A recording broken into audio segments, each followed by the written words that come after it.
I probably don't need to have my headphone in. Get that pulled out. Welcome in, everybody. We are live for the Phoenix Xfinity Race Championship, or Xfinity Championship Race, whatever. And we're going to get ready to roll here. They are currently doing their pit road speed test, so they're going to be going down pit road, checking their speed, making sure everything's good, and then they're going to be heading green and racing for a championship. So, what do we got going on here? I'll turn my phone down. There we go. Got World of Outlaw race set to on my phone here, just in case, or not just in case, but Brad Sweet should be safe to lock up his 5th consecutive title and potentially his last race with the World of Outlaws as a full-time outlaw. So we will see. But going into next year, he's got the new series, so we will see what that looks like. All right. Meanwhile, so starting lineup, we got Sammy Smith. We got Austin Hill. We've got John Hunter Nemechek, Myatt Snyder, Sheldon Creed, Chandler Smith, Cole Custer, Justin Allgaier, Riley Herbst, and Connor Mozak. Rajah Caruth, 13th, running for the Hendrick Motorsports 17, so very excited to see what he's able to do. Channel favorite, Brett Moffitt, starting in the 19th spot. And, yeah, all of our Championship 4, I think, are in the top 10. Am I missing somebody? No, Mayer's 16th, so Mayer is back a ways. He's got a little ways to go. But we'll see what he can do. Oh, is he dropping to the rear? Oh, no, they're just letting him get back to his regular position. They parade the Championship 4 out front, so. Welcome on in, though. I see Denny Fan. I see Parker Klein. I've got Dayton Harris, and we've got Dustin Frederick. Yes, I pray we don't have a repeat of last night. We do not need one of those. We do have one of these, though. There it is. And we'll crack that open on lap 1 when we're ready to get going green. 1 to go signal this time by Sammy Smith will elect the bottom. Austin Hill will be up top. So we'll be getting ready to go green here. Hope Brett has a good run. I agree. And I agree with everyone else. Let's not have the crapshoot of last night. Let's just have a regular, good, solid race. Drama and action are fine, just not clownery. You know, we don't need a clown show. So if we can get rid of that, I think we'll be in good shape. Got my big old glass of water.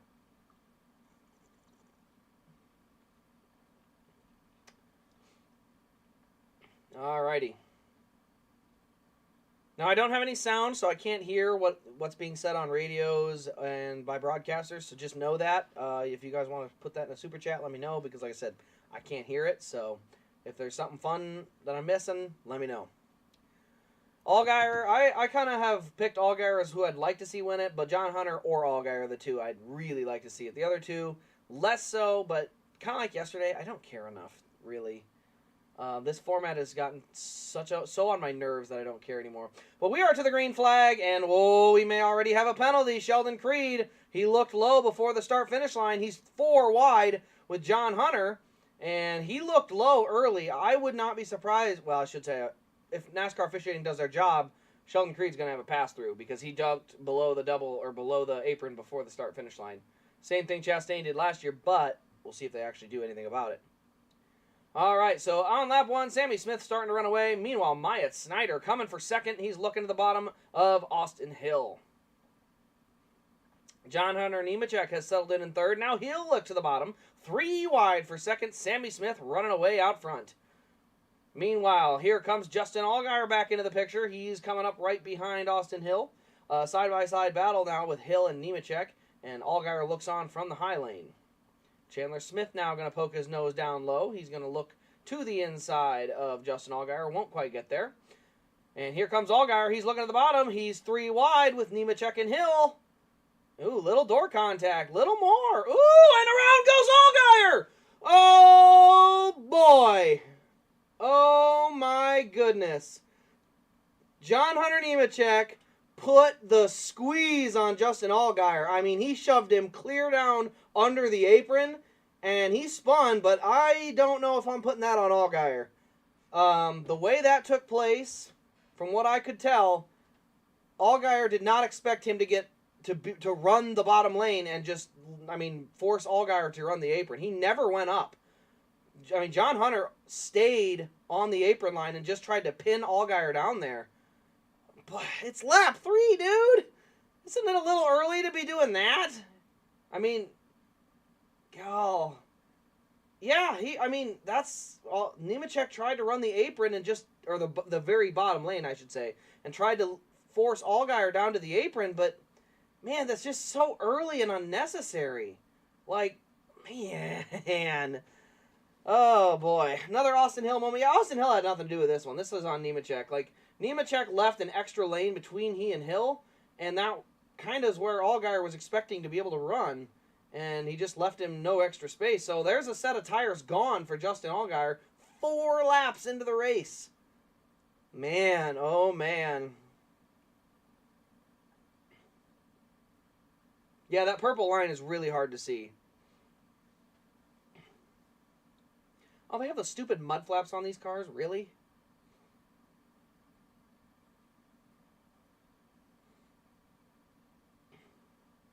Sam Mayer has found his way up to 11th. Good job pointing that out. I had kind of missed that. Gotten all distracted with the whole spin. All right. Well, Allgaier's got to be careful. Make sure he's got tires left.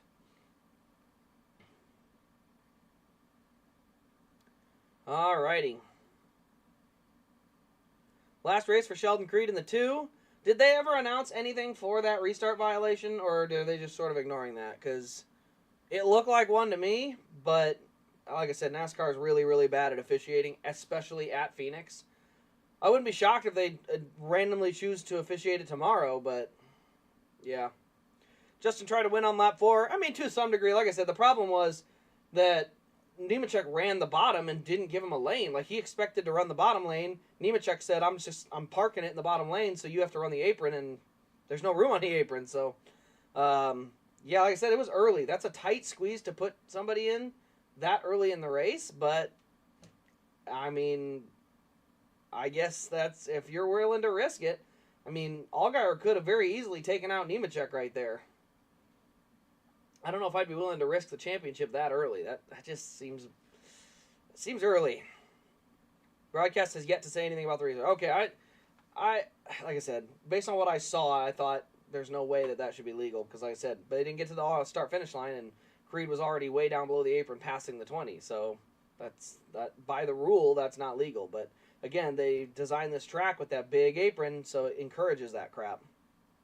Raptor Racing went back to the race today. Apparently he didn't think about just staying in a hotel or staying at home and watching one of them. No, he's going to go to all 3 probably. Gosh, why don't you rub it in while you're at it? All right, the tires have come off of the number 7. They're going to be probably checking them for flat spots, see what else they've got, but that is going to be an issue. Oh, boy. You know, honestly, if I'm Justin Allgaier and his crew, I think I want to use that set of tires in Stage 2.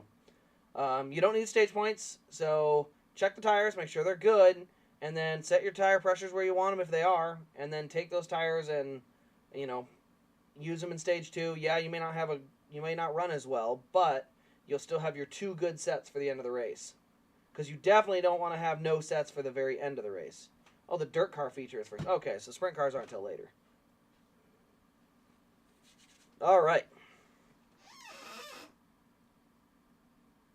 This race is going to end ugly with a fist fight. Hey, as long as the racing doesn't get too clownery, I'll be all right with that. You know, I just, as long as we don't see the crap like yesterday where, you know, Allgaier brake checks, waits on Nemechek, plows him into the fence, wrecks another car while he's at it. We don't need that crap. Looks like they're cleaning that tire off, so I'd be willing to bet they have a plan to use that again.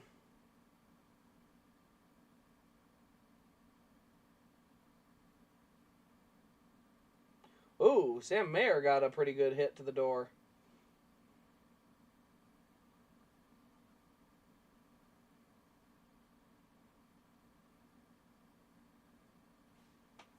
All right, coming back to the restart. Sammy Smith down low. Myatt Snyder high. We are green. Back to green we go.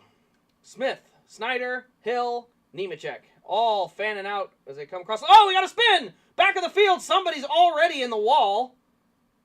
It's the 38 of Kyle Sieg. They didn't even get to the start-finish line. I'm telling you, Phoenix is a I'm going to say it. It's a crap hole of a racetrack. They moved the start-finish line for this reason. They wanted this type of carnage. All right, let's see what happens here. Oh, wow, hold on. He's got an issue. He was already way out of shape. Try to see what happened. Oh, somebody just went around the outside of him. And I'm not sure what happened there, but the thing just hooked and got spun. The spot he spun at made me think it had to be contact-based, but it doesn't look like it. We're 2 cautions in on lap 8. We're in for a long one, boys. I should have put some alcohol on this. Maybe I'll do that for tomorrow. Nah, the next gens are easy enough to race. I don't think they'll have this many crashes. Sammy Smith will do better than Brandon Jones next year in Junior Motorsports. Yeah, I agree. I think so. I think that's accurate. Who is in the Joe Gibbs cars? We know Sheldon Creed's going over there. Is there anyone else confirmed for Joe Gibbs yet? Because Jesse Love ended up going to RCR. And Corey Himes staying in the truck. So is there still an open spot at Gibbs? I think there is. I have to double check. Alright, I don't need that Dirt Vision on yet because there's still a ways to go. Shout out to the Gophers, Minnesota Golden Gophers, blowing a game that they had no business losing, but helps out the Iowa Hawkeyes in our quest to go get humiliated in Indy. I tell you, the Iowa team is the dumbest team I've ever seen. That might be the dumbest football team in sports history. Dumbest for a reason that's weird. They're dumb because they win really unconventionally. They win with 3 items: punting, field goal kicking, and defense. They got no offense, and they win a lot of games that they have no business winning. They should only have 1 loss on the season if it weren't for a horrible fair catch call. But that is such a dumb team. You're just sitting there watching like, what is this crap? But it makes you love them a little bit because you're like, everyone gets so frustrated to say, how can you keep getting away with this? But that's why you like it. Like, just keep getting away with it. Keep winning games 10-7, 7-3. Keep winning ugly, ugly, ugly games. Like, I'm okay with that. Rumor is part-time for Almirola. Well, that'd be a good spot. Almirola running some Gibbs Xfinity stuff. I like that idea. Go out and collect a bunch of trophies. I like that. That's a good idea. And he can declare for Xfinity points, so he can go try to win an owner's title. He doesn't have to race every weekend, but he can run the last 10 and have a shot at it. What NFL team am I a fan of? I actually have 2 teams. New York Jets.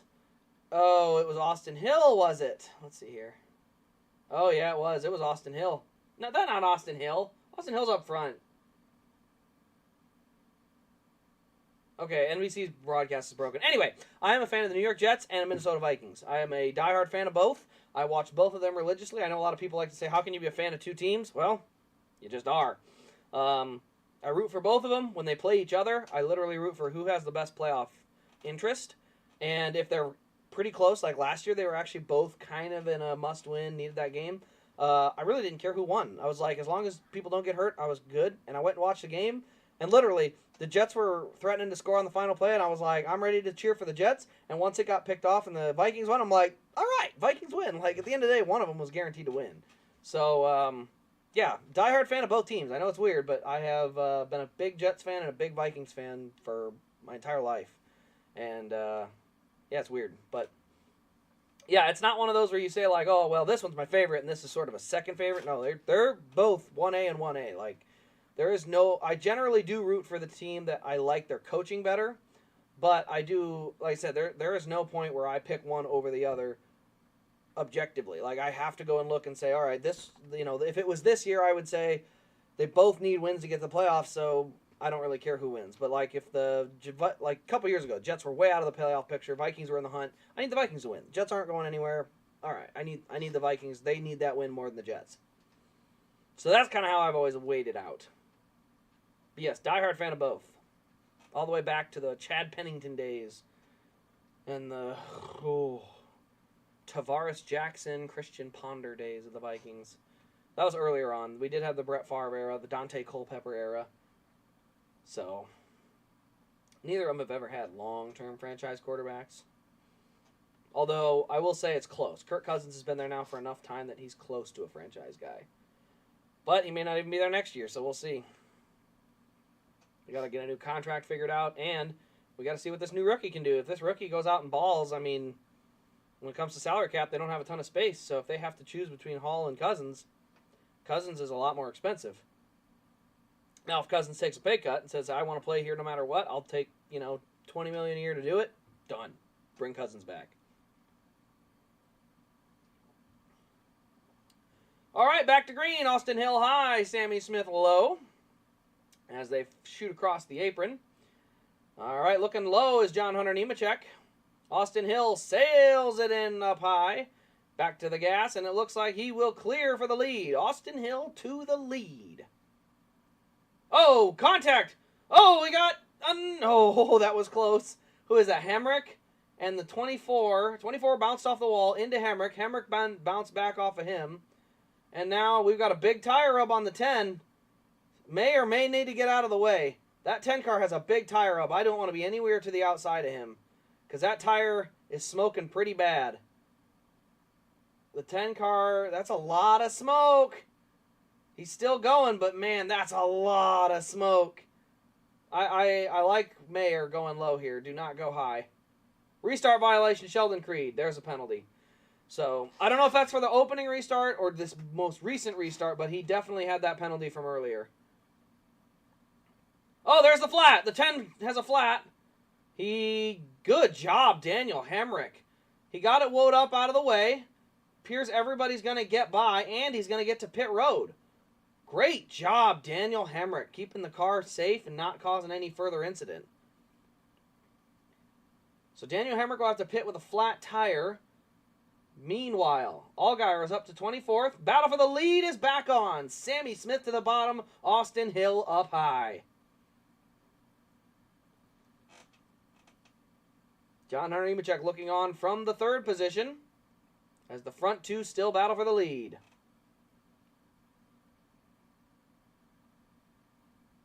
Creed is serving his penalty now.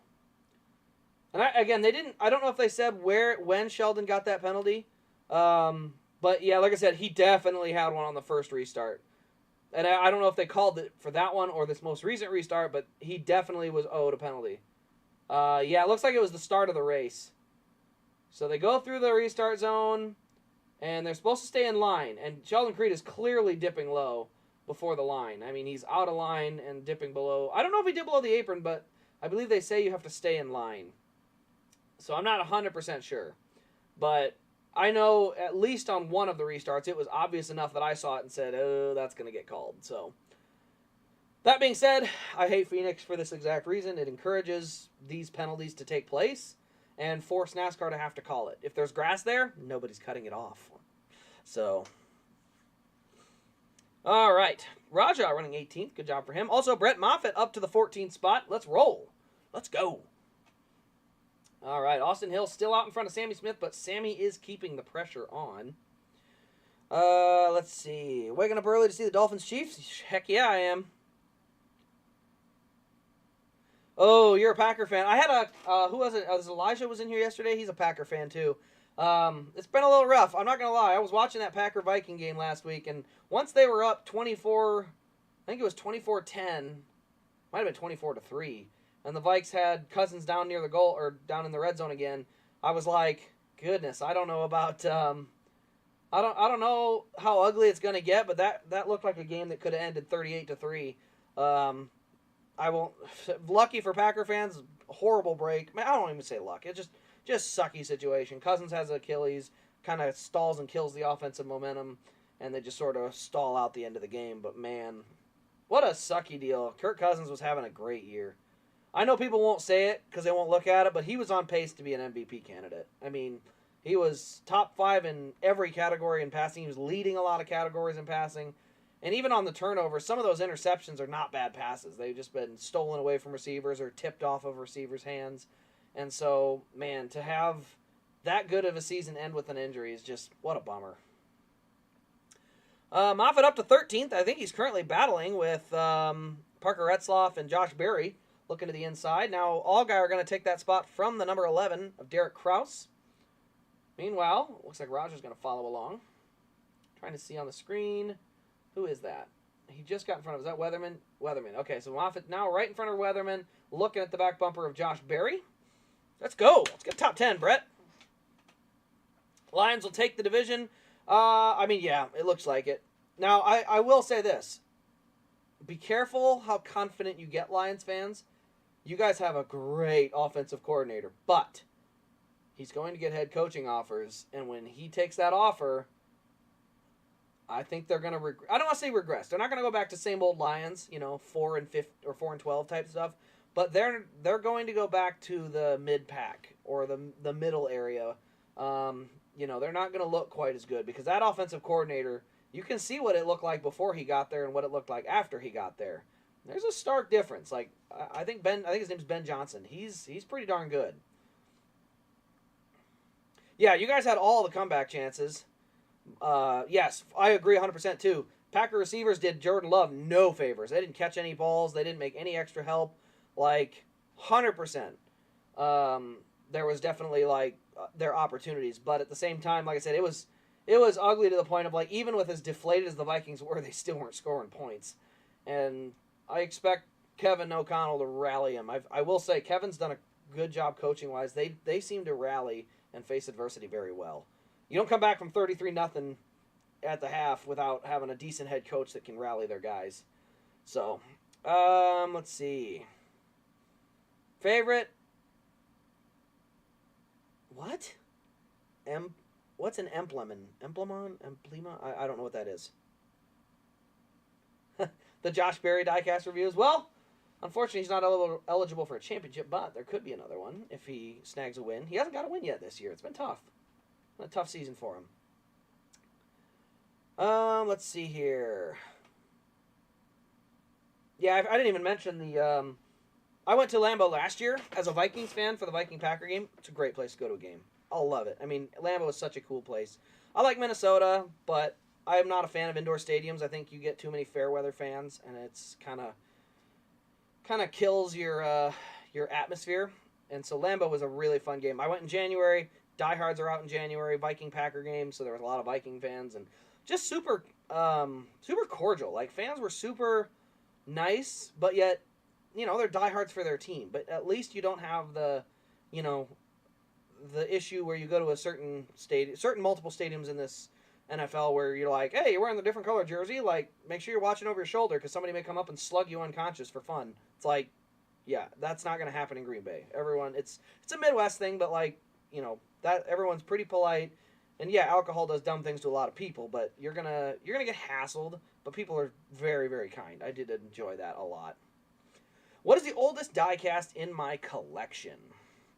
Probably the Dale Senior Crash Car, because every other diecast I own is 2001 or newer. That's the only one from the 90s. Now, technically, I have a throwback to a 1980 Richard Petty, but it was made 2 years ago. So, oldest car is that. Now, car that I've owned the longest would be an interesting one. And the reason for that is I have traded from ARC to Elite a ton of cars. I've moved cars back and forth and sold them and rebought them and that stuff. But I would say one of the oldest cars in my collection is...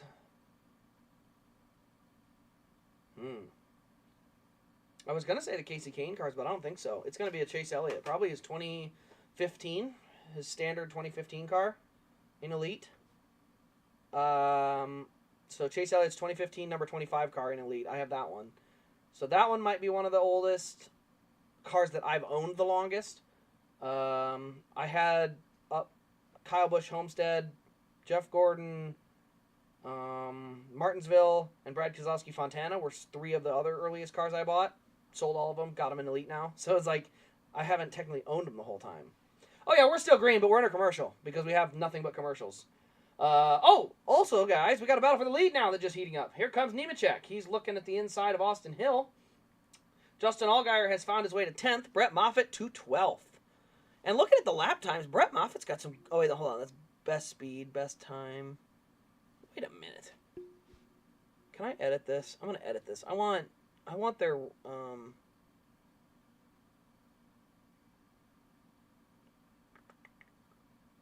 best time behind. I want lap times if I can get them. We're going to go back a little bit. Just so you guys know, the leaderboard I use is literally off of NASCAR.com. So if you're ever wondering where it is, that's literally what it is. Time behind, best speed, best time. I want my most recent time. Can I change that? Here we go. We do got a few more fields now. Last lap. That's what I wanted to see. And Brett Moffitt's last lap time was a 29.2. Ooh, 29.2 is one of the fastest cars on the track behind Justin Allgaier. Let's go! That 25 is showing some speed.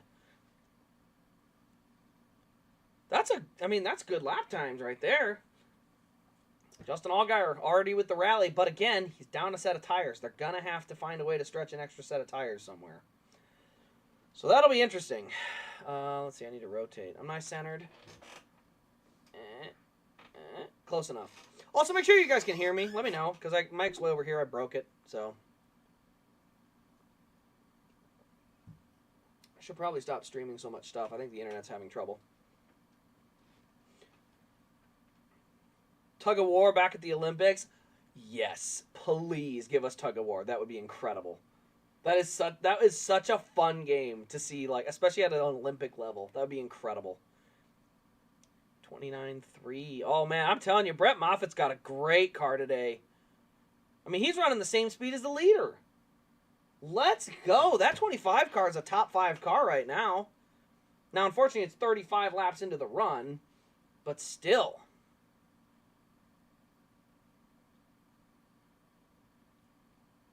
That's awesome.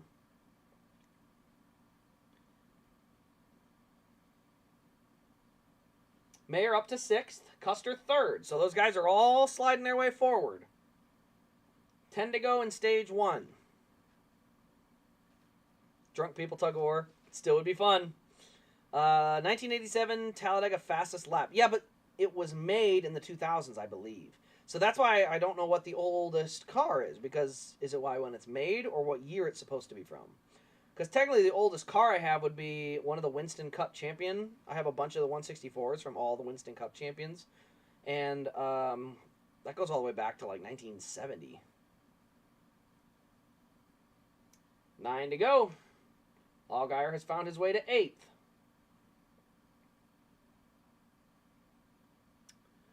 All right, keeping an eye on it here. Still really good lap times out of the 20. He's putting a pretty good gap on everybody else. Racing back in the Olympics, possibly. What type of racing would it be? Well, you can't have auto sports because, unfortunately, you have to automotive, and that's more about technology than it is actually athletic Olympic ability, or I should say Olympic athletic, but, you know. So they got, like, cycling and those things because at the end of the day it's powered by a human, but those are all cars are powered by motors, and the people just pilot them, so you won't see auto racing in the Olympics at any point. But I don't know. Flag football I'm interested to see because that's going to be different. It's very different from the NFL. Everyone acts like, oh, the USA is going to be great. Maybe. But with the flag aspect of it, NFL guys may not translate easily. Now, there are some receivers that are going to be really hard to guard because they're so good. Same with the quarterback play. You're going to have quarterbacks who can throw with great anticipation, and it's going to be really tough to guard those guys. Meanwhile, by the way, Brett Moffitt has cracked into the top 10. Cheers. Not just in top 10, he's looking for the 9th spot now.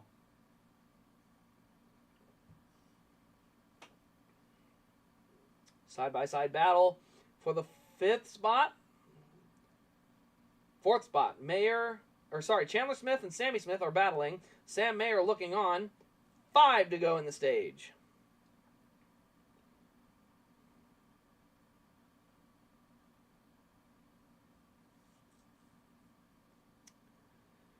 The reason I ask is because it's a legitimate rumor being tossed around or future. Some board was discussing it like a race series, different nationalities. I mean, hey, I'm all right with it. If they want to have an international racing series, I'm on board. But not in the Olympics. It's just not the right place for it. Like, if you want to have Formula One or some world racing group, IROC for instance, and they want to say, hey, we're going to put all equal cars together, and each country will elect a crew and elect a driver to race it, then that's fine.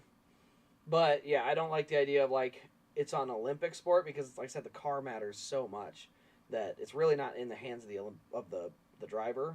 So I don't know. I don't think of that the same way. All right, Mayer looking to the bottom. 3 to go in the stage. He's going to look low on Sammy Smith. Leaders are in pretty heavy lap traffic.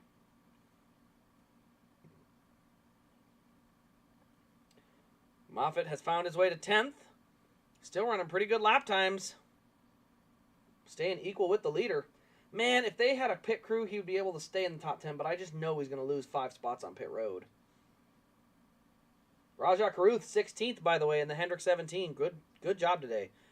Rajah's a guy that's impressed me. I watched him ride in his first truck race at Gateway last year, and I was impressed. I said, that's a guy that can wheel a race car. I saw him, first time I saw him race was actually ARCA at Bristol, and I was watching his car sliding constantly in the corner. Like, it was an evil handling car, and he was wheeling it. He was keeping it top 5, and I was like, that guy's overdriving the car and making it work. Like, that's a guy who can race. So I'm excited to see what he does.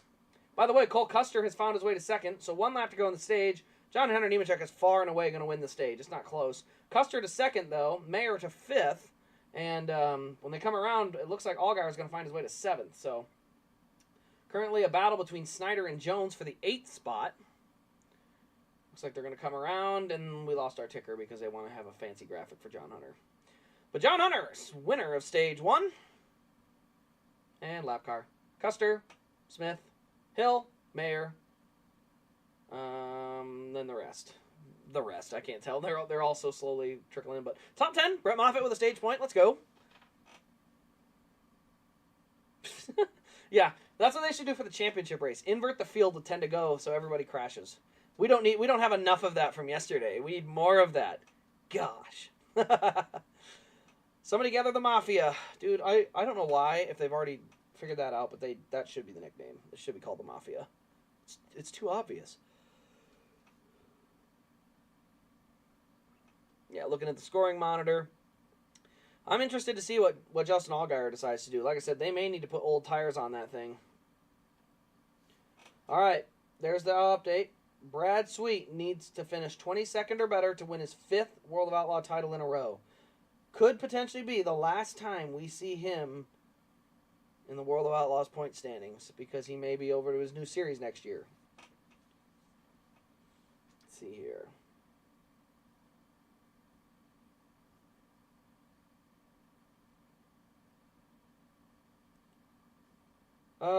Let's go back to Dirt Vision, make sure that's not on yet. So we're under commercial. There's nothing to really show off at the moment.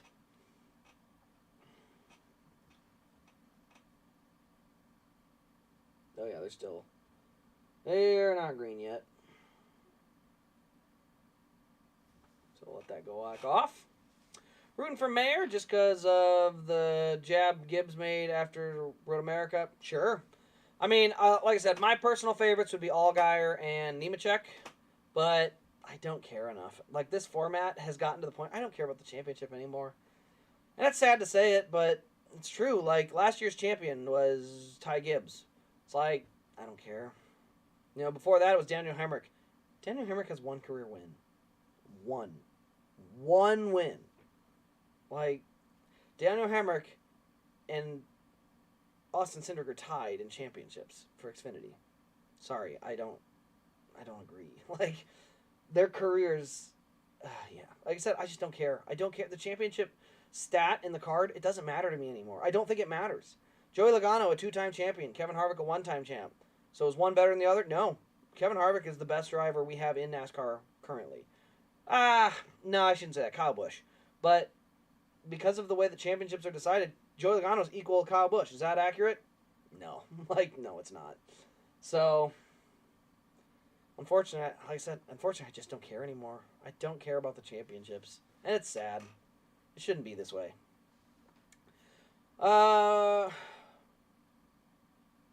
Dude, I agree with you there. Wisconsin got shafted. Road America is way too good a racetrack to not have a race. So the Cup Series needs to be back at Road America because it packed the house. I don't know what that looks like, but they need to be back next year.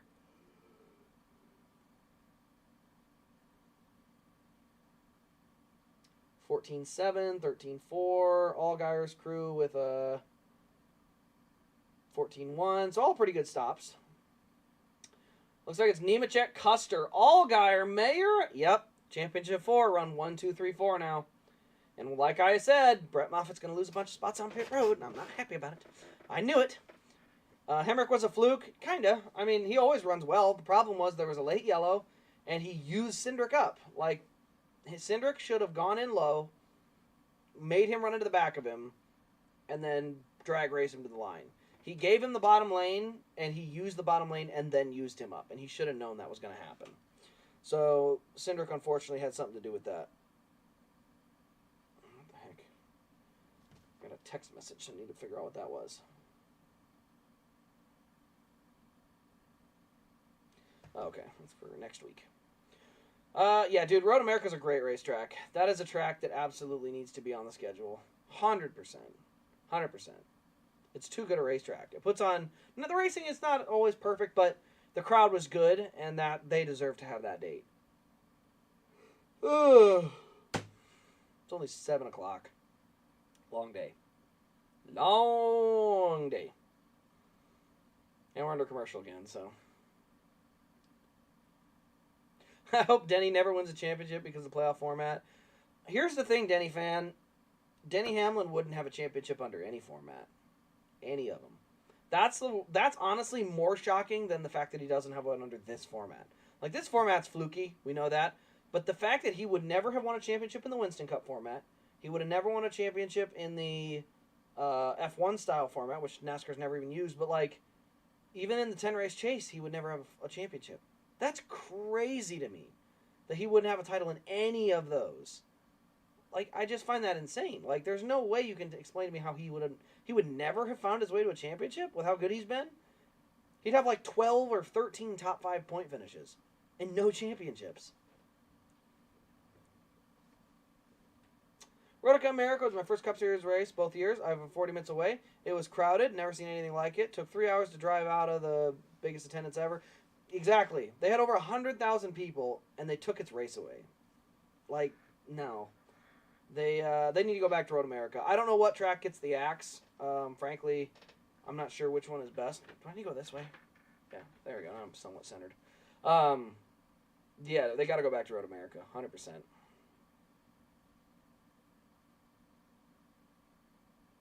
Oh, that's right. We're going to switch clocks tonight. Get a good night's rest. Cheers to that.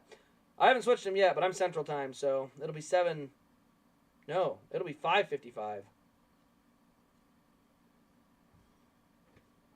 That's nice. I'll enjoy that extra hour of sleep. Oh, hey there, Uncle Cracker. Listen in while doing a bookwork for UNOH, University of Northern Ohio, I believe. They sponsor a lot of the stuff at Bristol, so I've seen them around. They definitely have a good presence in the sport. All right. Well, Justin Allgaier's rally has already basically completed. He's up to 3rd, so that's pretty much it. He's already there. Now, Brett Moffitt still scored in 10th. I wonder if somebody had a penalty on pit road. Did they say anything? Sammy Smith and Derek Kraus, uncontrolled tire and speeding to the back. So Sammy Smith to the back and Derek Kraus to the back. So Brett Moffitt goes from 12th to 10th. I'll take it. Oh, wait, no, Derek Kraus already had a flat tire. No, sorry, that was Hemrick. No, yeah, okay. So, let's go. Starting 10th. I like that. Let's go get one. Sheldon Creed up to 19th. Remember, he's also trying to rally from that pit penalty earlier, or the restart violation penalty. You don't like this? You don't like the fact that one's this long and one's this short? What if I pull it all the way through the hood? That gonna drive you nuts? Let's make this as long as possible. How about that? I got this string and this string. Alright, there we go. Pinch and pull. There we go. There, now they're fairly equal. And then I will tuck them in just so they don't bother you, because I understand. I understand the OCD element of it. Oh, tucked it inside the t-shirt. That's weird. Tuck it outside the t-shirt. There you go. All right, tucked him in there, so now you don't have to worry about it. Quick Trip had semi-trucks there, handing out 6 packs of Glazer. Dude, I would love to go there. I love Quick Star. And I say Quick Star, remember, I'm in Iowa. So Quick Trip, Minnesota and Wisconsin. If you go into Iowa, though, they have to become Quick Stars because the QT technically owns the trademark. So it's a weird deal, but I find it kind of funny. Oh, tight! Josh Berry slid up right in front of Myatt Snyder. That was close. That's a battle for the 8th spot. Looks like he's going to make it work. Meanwhile, Justin Allgaier in 3rd. Chandler Smith right on the bumper. Kind of got in there and gave him a little contact, but Josh Berry is flying. He started 8th. He's up to 5th. He's probably going to go get 4th. What in the world happened to Josh Berry's car? He is flat out flying. From 8th to 4th, and he's still moving forward. My goodness. That's incredible. Look at him go. Moffitt battling for 13th and 12th. He's a little bad on the short run, but his car does come in on the long run. Problem is, he is battling a hornet's nest of cars back there. Same thing with Allgaier, though. Allgaier's car is not good early, but it does hold on throughout the run. So we'll have to see if he can kind of maintain the gap before Custer gets too far away. I forgot to mention Cole Custer took the lead. Austin Hill didn't want to let Allgaier in, but Allgaier kind of had to force his way in because he was halfway between 2 lanes. Got to get a job in NASCAR, so I'm paid to work on race cars. That away. That'll be a fun way to do it, too. Let's see here. Oh, getting tickets for Iowa next year. Put a reserve down. See you there. Heck yeah. I'll be there. I can't wait. What is this saying? It says my frames aren't good. Error. Do I have internet things going? I might have too much streaming crap going right now. Might be the internet speed. Let me just take myself off the Wi-Fi and see if that helps.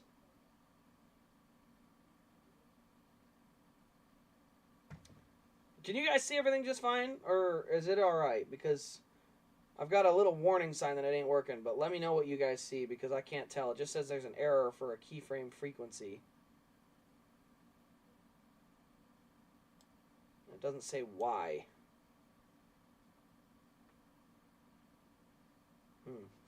Yeah, not sure. Let me know.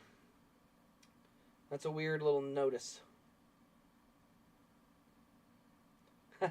No idea how much you want Barry to win. Dude, if Barry goes up and wins, I'm not going to be disappointed. I don't think I'll be disappointed with anybody winning. Man, all right. Brett Moffitt slipped to 15th. He's got to get that car to start coming in a little sooner. I do like the fact that the race is going to end on much longer runs because his car seems to be good on long runs. The shorter runs are definitely the killer part, though. He's got to get a little bit faster on the short run to try and get closer to the front. Fine for you? Okay. Like I said, I'm not sure what it's doing. It says there's a frequency issue, so.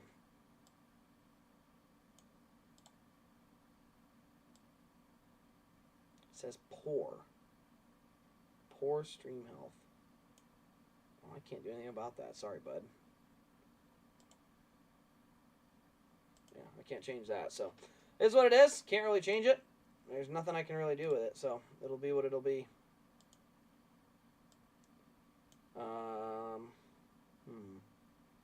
Not really sure if there's anything else I can do either.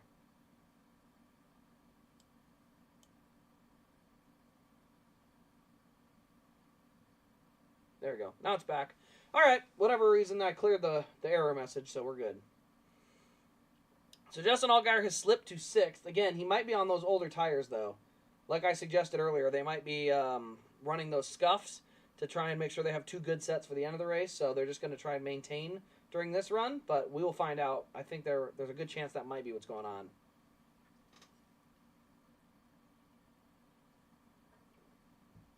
Alright, well, if the video quality is fine, I'll just leave it alone. I'm not going to mess with it. Look at, I got stickers. Not stickers, I got my logo. I got the championship logo. I have the Xfinity logo. One of these days I'll get a scoring monitor. Although I kind of like the scoring monitor on the side so we can actually see who's running where. Cole Custer will win this title. Maybe. Long run. I like I like Allgaier. He looked really good on that long run. Justin is on old tires. Okay, that's what I thought. So Justin's on a little bit older tires, but just give him another 10, 15 laps. He'll get up to pace, and I think he'll stay here in the top 6. I don't think he's going to continue to free fall. Brett Moffitt back up to 14th. Lap times are starting to rebound, so starting to get back closer to where he should be. Biggest problem for Brett is he's already 7 seconds behind the leader, so after it all shakes out, he's so far back, he's going to have to, start plugging all that distance out. Got to find a way to get out further forward on pit road. I will say Xfinity looks better than the Cup. It does kind of look like the old Cup trophy, but I like the Cup trophy. The Bill France Cup is a good-looking trophy.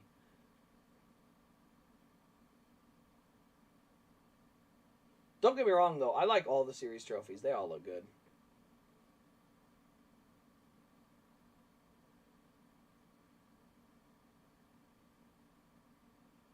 All right, so keeping an eye on it.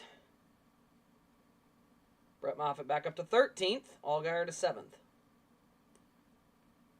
25 to go in the stage yet.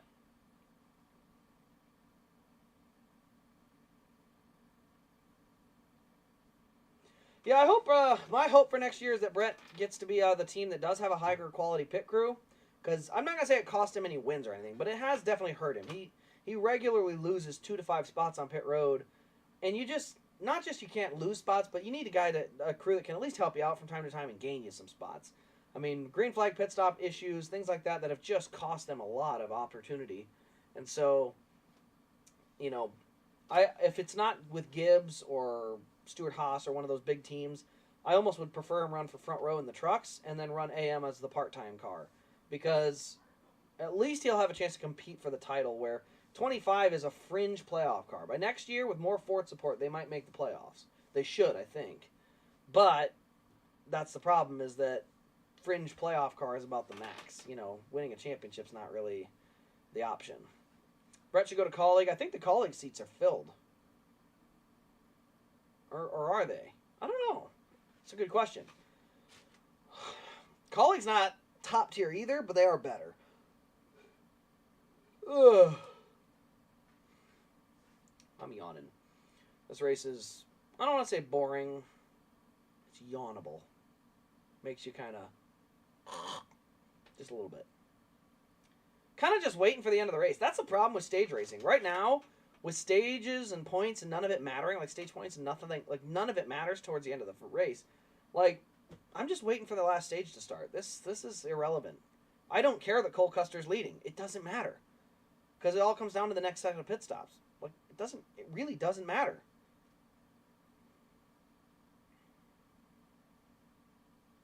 Kyle Sieg is the 2023 NASCAR champion. Shout out to Brock Beard.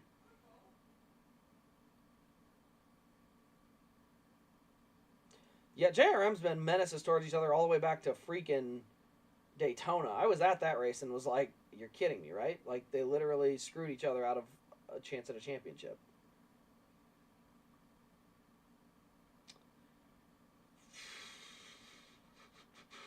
Yeah. Just trying to make sure I didn't miss a chat. Looks like they're all good to go. No, manufacturers is already settled, so. Yeah, like I said, the next 20 laps are far useless. Like, I could literally take a nap and it wouldn't matter. Think Muniz is going to trucks or Xfinity. I think he'll go to one of the two.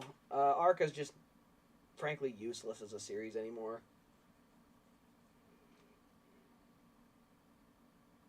Orientation day ends tomorrow. What is that for? What's your orientation for? Yeah. Just looking to make sure. Brett Moffitt back to 12th.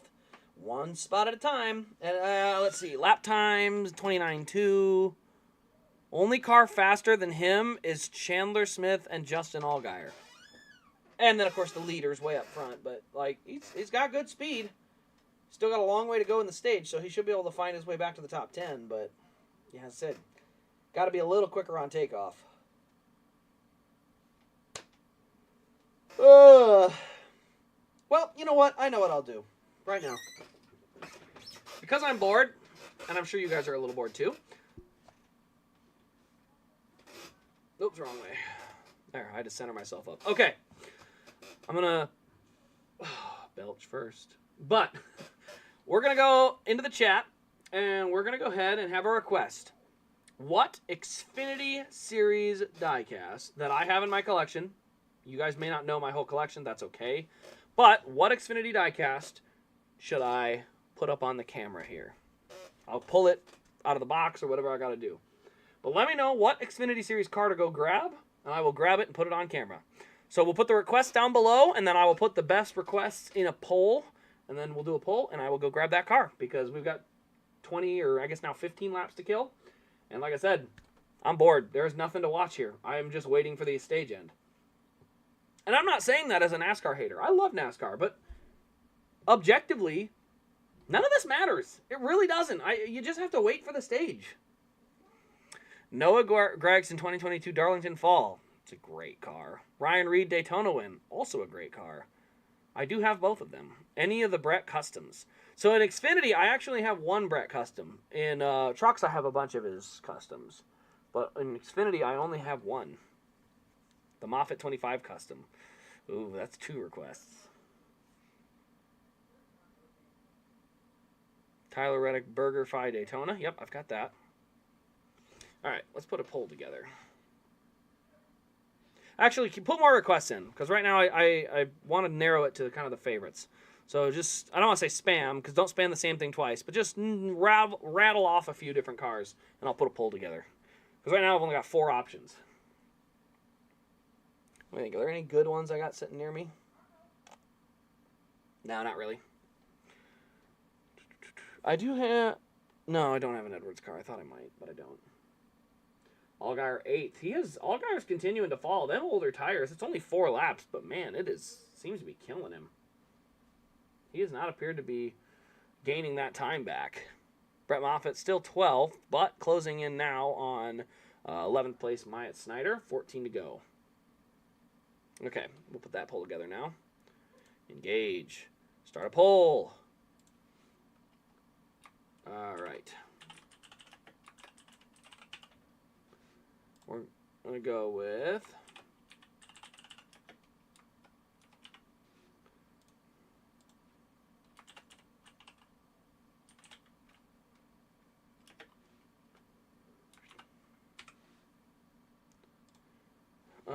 what was the other ones here? Ooh, that's a good point. I'll put that one in here. I actually, sorry, I won't. Nick, I love your thought. The Elliott Homestead's a perfect option, but I know where it is, and it's under so many other cars, I can't move them all. So if you've seen how I display them, it's on the bottom rung, and I have to move 5 rows of cars on top of it, and that's why I won't go grab that. Casey Kane Phoenix. That's a cup win, so that doesn't count. What was the other one? And we'll go with Gregson, number 9.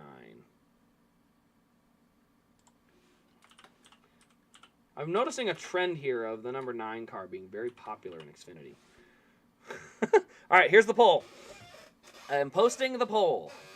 Hey, what's up, Ryan Rollman? Philadelphia Eagles, who lost to my New York Jets. But they did beat my Minnesota Vikings. Also, funny story about that Minnesota Viking game. I was watching the Vikings game on my phone at Bristol Motor Speedway. So I was watching the Vikings game and the truck race at the same time. And then I literally, because the race got over, I think it got over earlier than the game. And so when the race was over, I was down on the track because they're doing the track walk. I'm doing the track walk with the phone in my hand and I'm still watching the game. Needless to say, it's kind of fun. Let's see here. I got the poll live here, so. Yeah, no, like I said, good. It's a great car. That Phoenix win from Kane is good. By the way, if you are looking at my website, I have started to update all race wins on my website, like going back, even my customs. So they're on the website, but they're not for sale, if you know what I mean. They're considered out of stock. So if you look on the website, you will still see the race wins or some of the custom race wins I have.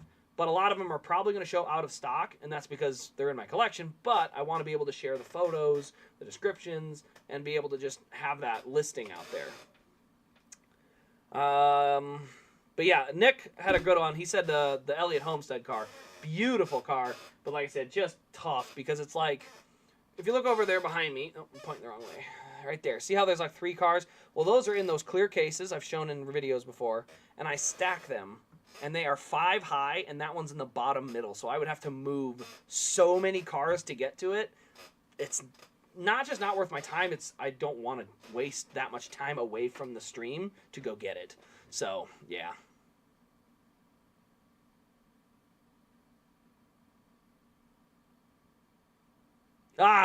Normally Sweet talk the bar owner to put the cup race on one of the TVs in the bar for me. Hey, that's awesome, man. Be able to get that. They're showing the Creed and Hill drama, which, by the way, was totally on Austin Hill. People don't realize he broke part of Creed's car when he door slammed him. So, also, by the way, Mayer to the inside of John Hunter. 6 laps to go. Mayer is way low. Man, he is way down there. Is he really going to make it stick? Good job, Mayer. I mean, he's not going to get the pass done, but man, he stayed way down there.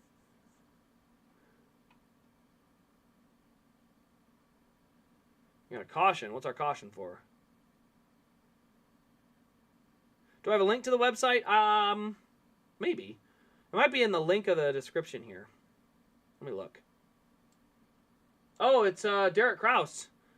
Derek Kraus has a tire issue, so there's our caution. Yes, it is. It's on in the description. You'll see the rasdiecast.com. That is the website, so you can go look over there. Pre-orders, new cars, a lot of stuff there. I don't stock as many cars anymore. It is just, frankly, way too difficult to keep up with. So, yeah. Brett was a better truck driver than Austin Hill. Brett's a better driver than Austin Hill, in my opinion. All right, so Nemechek will get scored ahead, and he's going to hold that spot because this should end the stage. Moffitt's 12th, didn't quite get to Snyder. But the good news is there's 100, and by the time they go green, it'll be like 100 and probably right at 100 laps to go. So instead of 1 40-lap run, it'll be 2 50-lap runs. So I like Brett's chances of having a much better stage 3 than he has in the first 2 stages. He's been fine, but he'll get those longer runs and things will spread out, so I think that'll help him. Anyway, back here. Yeah, there's that caution. All right, let's go look at the results of the poll. Moffitt, number 25, wins the poll. I will go grab the custom Brett Moffitt car, and I will be right back. So, yes, with only 12 votes, but 12 votes is all it takes. The Brett Moffitt car is the winner. So, we're going to miss pit stops. I'm trying to see if they're going to pit before the end of the stage. I think they're going to run the stage out. If they run the stage out, I'll go get it during the next commercial. I'll go grab that car. If they're going to pit first, I'll wait until after pit stops. Don't worry, I can grab that Reddit car. It's right on the other side of the shelving. Okay, commercial. I'm going to throw a quick ad on here while I go look. Where do I do this? There it is. Insert ad. So it'll play a quick ad while I go grab something. But that way it gives me a chance to grab the car and come back. And I'll probably grab the Reddick number 9 and probably after the Moffitt. So.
Welcome in, everybody, the star of the show, Desk Chair. Desk Chair has been a member of the family for far too long, with far too little recognition. It's time to give a hand to Chair, the Desk Chair of all time.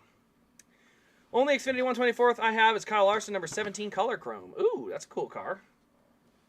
Let's set that down here. So yes, this is a car that I have on the custom list, or not on the list, but this is my custom. This is the Brett Moffitt number 25 AM Racing custom car. Got it signed at Indianapolis, which is pretty cool because when he signed it, he was like, "I don't remember making any of these," and I said, "Nope, haven't made those yet. This is a custom." So yeah, it was cool to get him to sign that, and it's a really good custom. Turned out really nicely, and as far as I can tell, I don't think I've had any flaws on it either. Because sometimes the customs, the decals will have a little bubble here or there. That's fairly normal. There's a little spots, but overall, it's a really good custom. And, yeah, really like that car. So, yeah, pretty cool car. Got it signed was another cool thing. I do not like taking custom cars to get signed because they're already difficult enough to keep in pristine condition. And so then you add in the fact that you're hauling it in an envelope in a backpack. It's, like, risky. Only car you have is an autographed Austin Cindric car. I have an autographed Austin Cindric Indy car, or Indy race. What is going on? Am I catching a card here? I can't get it back in the box. What do we got going on here? Yep, there's a card. I don't even need those dumb cards. Okay, there we go. I have the blue Moffitt number 07 Mustang. I not only have that car, but my name is on the car, which is super cool. Super cool. Also, Sam Mayer has now been scored ahead of John Hunter Nemechek, so that's new. But that's how they're being scored. So it'll be Cole Custer winning the stage. Then it'll be Sam Mayer, John Hunter, Austin Hill, Chandler Smith, Brandon Jones, Josh Berry, Sheldon Creed, Justin Allgaier, Riley Herbst, Myatt Snyder, Brett Moffitt round out your top 12. I know 12 is a weird number, but Brett Moffitt's in 12, so I'm going to read that bar. Alrighty. So that's the end of the stage. Hopefully they'll be coming to pit road. I swear, if they go to another commercial break, I'm gonna freak out. I'm gonna freak out if they go to another commercial break before they do pit stops. They should be pitting this time by.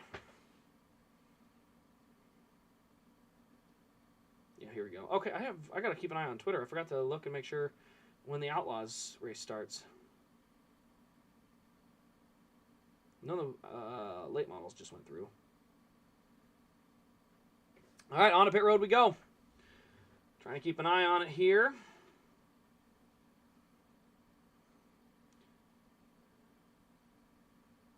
A lot of them at the end of pit road. All right, here they come.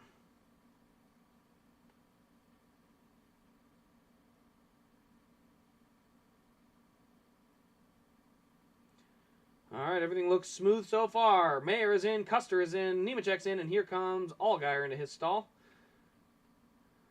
Pretty smooth so far. Looks like Mayer going to get out first. He's further back, 14-1. Custer with a 14-3. Nemechek longer, 14-7. Allgaier here, not a long stop. 15, oh, now it's long. Now it's long. That was like a 17-second stop. Lucky for him, there's a big gap after Josh Berry. So he didn't lose a ton of ground. He actually didn't even lose a single spot. But that was a long stop. Whoa, fire in the Sammy Smith pit. Looks like there was a gas fire in the Sammy Smith pit. Also, Brad Keselowski has tweeted boy dad. So congratulations to Brad Keselowski on his first boy and his third child overall. That's why Cole Custer qualified his car today. So great news for Brad. That's really happy for him. So it should be concerning that both Carson Hocevar and Daniel Hemrick have cup rides next year. Yeah. Yeah. That's a good point. Those guys have cup rides next year.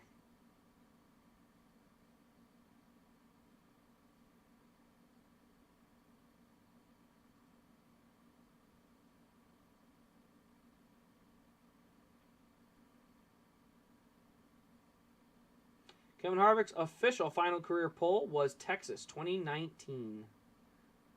Now that his final race has come to a close, as for the qualifying portion of it. Let's see here. Looks like they're still not ready for the World of Outlaws sprint car race.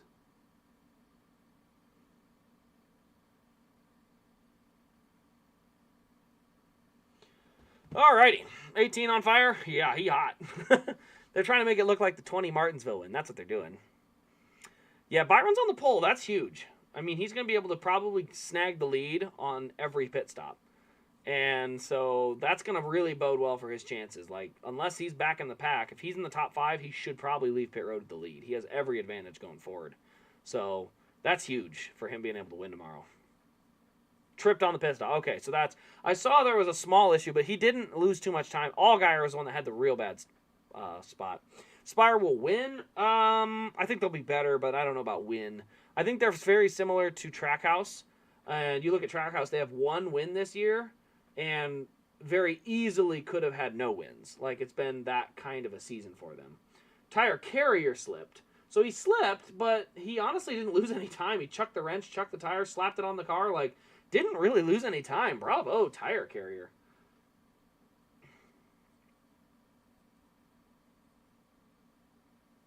Oh, poor Dustin. Dustin Frederick corrected and said tire changer. Now he's got to correct it again and say tire carrier. I like to mess with everybody. Moffitt fell to 15th, so another 3 spots lost. Not surprising. They have 2 wins. Oh, I forgot. Shane Van Giz. Yep, I forgot. They had 2 wins this year. But... in general, I'm referring to mostly on the performance side. Like, on the top end, because they're alliances with Spire, that's about the top end of where you'll see them run. So, I don't expect to see Spire cars in the playoffs. I do expect them to run top 24 in points. You know, I think Corey LaJoie was 26th, maybe 25th. But, like, I expect them to have a step up. But I'm not going to put them on the race-winning end. Now, can they win next year? Absolutely. Absolutely, they're capable of it. But... I'm not going to put them as a favorite. Like, they're going to have things go their way to win. They're not going to win on pure speed. And if they do, I will be pleasantly surprised. I forgot about that second win at Chicago. That one slipped my mind.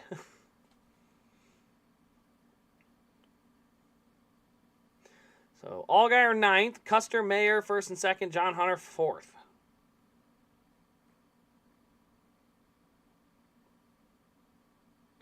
Coming to the final restart of the day on lap 95. 105 laps to go. Should be able to split this stage just about in half. So they should be able to run about 51, 52 laps on each set of tires. And that should pretty much make it roll. Where's Ty Dillon going? Hopefully home. Seriously. How many more opportunities do you need? You know, you've proven that you're not it in so many rides. And to just keep jumping from car to car is so frustrating. Because at some point, you're kind of like, when do you put quality drivers in those rides to see what they can do? I wouldn't be surprised if Moffitt gets 8 to 10. Oh, absolutely not. If it goes green all the way to the end, but there's a green flag pit stop. Those are his Achilles heel. If it goes green to the end, I like Moffitt's chances for a top 10. Now, here's the thing. If it goes green to the end, I wouldn't mind Moffitt gambling on some strategy. So if everyone pits... 50 laps into the run, and you can run about 75 on fuel. I like the idea of running all the way to the end of your strategy window and hoping to catch a yellow. And that way you have, 30 lap fresher tires than everybody else. I love that idea. So I'd love to see him go that route and try that strategy. All right, up front, championship contenders, 1, 2, 3. Looks like Nemechek inside of Mayer. That's for 2nd. Allgaier still runs 9th. I did not realize Chris Hacker is also in this race in 30th. Way to go. I mean, not a bad run, honestly. Allgaier up to 8th by the looks of it on the scoring monitor here. Looks like he'll slide by Josh Berry. Josh will give him a little bit of room.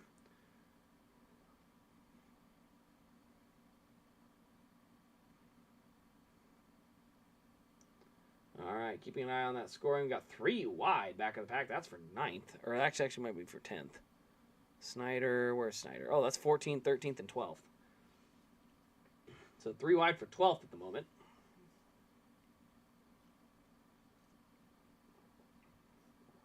Is Creed in the 2? Yep, for the last time. All right. The battle for second continues, but they don't want to burn their tires up. This is a long run. So if they run too hard, they might burn those tires up, and Cole Custer's just going to walk away. Nobody's going to catch him. But we got to see what Justin Allgaier can do on those new tires. He's the one I'm very curious to see how he runs. He's moving forward, looking to the inside of the 16 now. That's a battle for the 7th spot. Pretty good run through that corner. Looks like Moffitt got around Snyder. That'll put him up into the 14th spot. Now into 13th. Got by Jeb Burton. We don't have a caution, do we? Makes me nervous. No caution, right? I say that as a joke, and then I had to look back to make sure. All right, so Allgaier's still going to battle for that 7th spot. All right, keep an eye on that scoring number. Officially 98 laps to go. And I got a chat here. Thanks for keeping me updated, but we got a caution for the 08. I haven't seen it yet. I'm actually delayed. So I'll see it here in just a minute.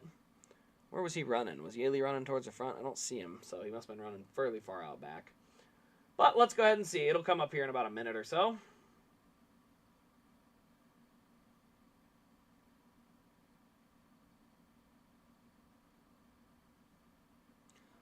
Yeah, still waiting on the yellow to come up. There it is. Caution on the speedway. Ooh, a little heavy contact. That's not great.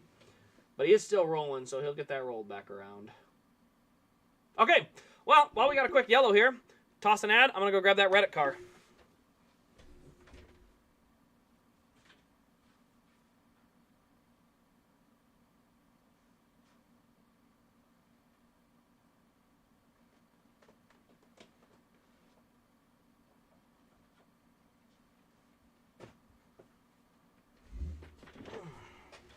Slide to the left. Slide to the right. Nope. There we go. That'll center me up. Moffitt running 13th still. I do wonder what they're going to do strategy-wise. It's a little early to go get another set of tires.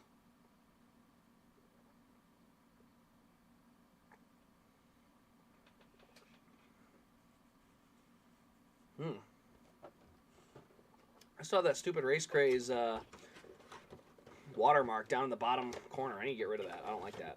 That's why I have my own watermark up in the top. Oh, I think I just inserted another ad.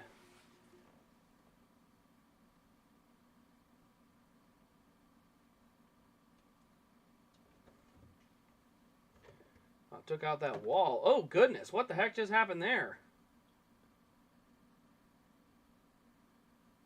Well, that's not a good look. All right, here we go. There's that Daytona win for Tyler Reddick. Oh, we got to go this way. So there's the Daytona car. Got that right side damage all down it. And then the left side's got a couple donut marks. There we go. So there's the left side of that BurgerFi car. But yeah, the Homestead car looks good too. Like he only won 2 races and won the championship because it's a flawed point system in general. But he let's put that back. But both wins did look pretty good. I'll give it that. I'll set that one back down. I got to put them all away again later tonight too. Meanwhile, yeah, somebody was rattling around on my feet. All right, don't climb the mic. It's not for climbing. Here, you just settle in and take a nap. I'll rub your belly, and then you'll just go right to sleep. You're on camera up there. Yeah, you are. So, little Marco has made his appearance again. You gonna climb down? Yeah. Oh, that's fine. That's fine. Down you go. There you go, bud.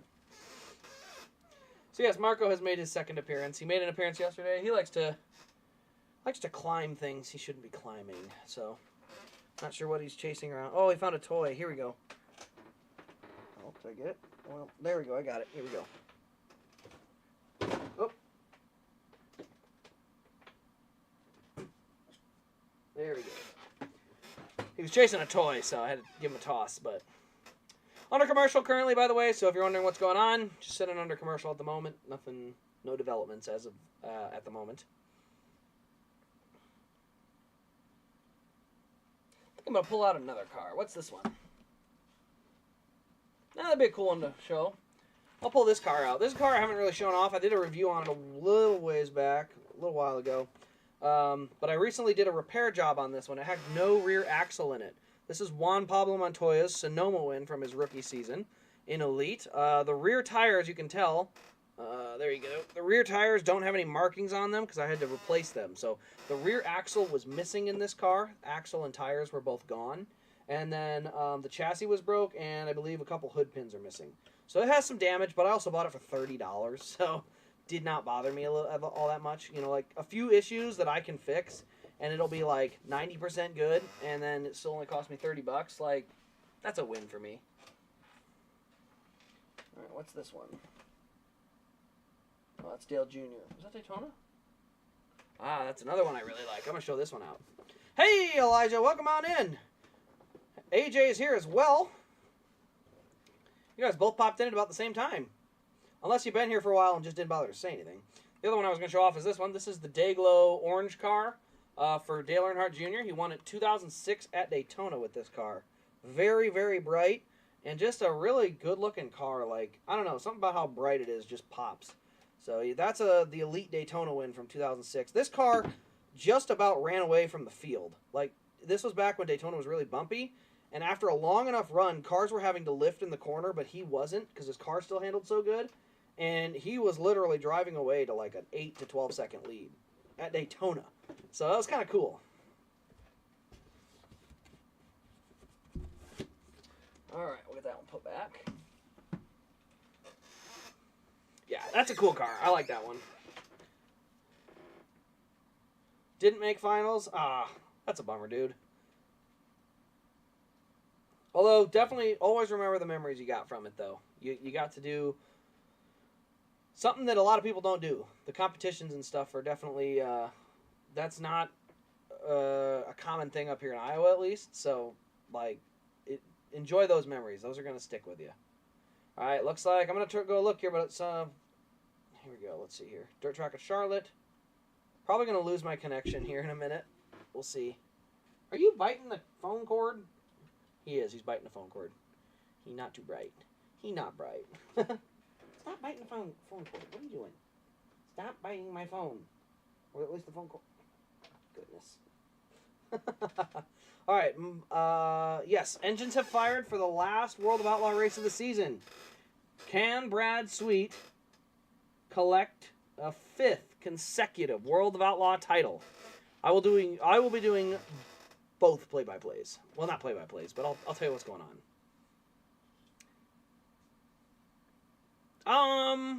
Yeah, I don't know. I haven't seen Clyde in here either.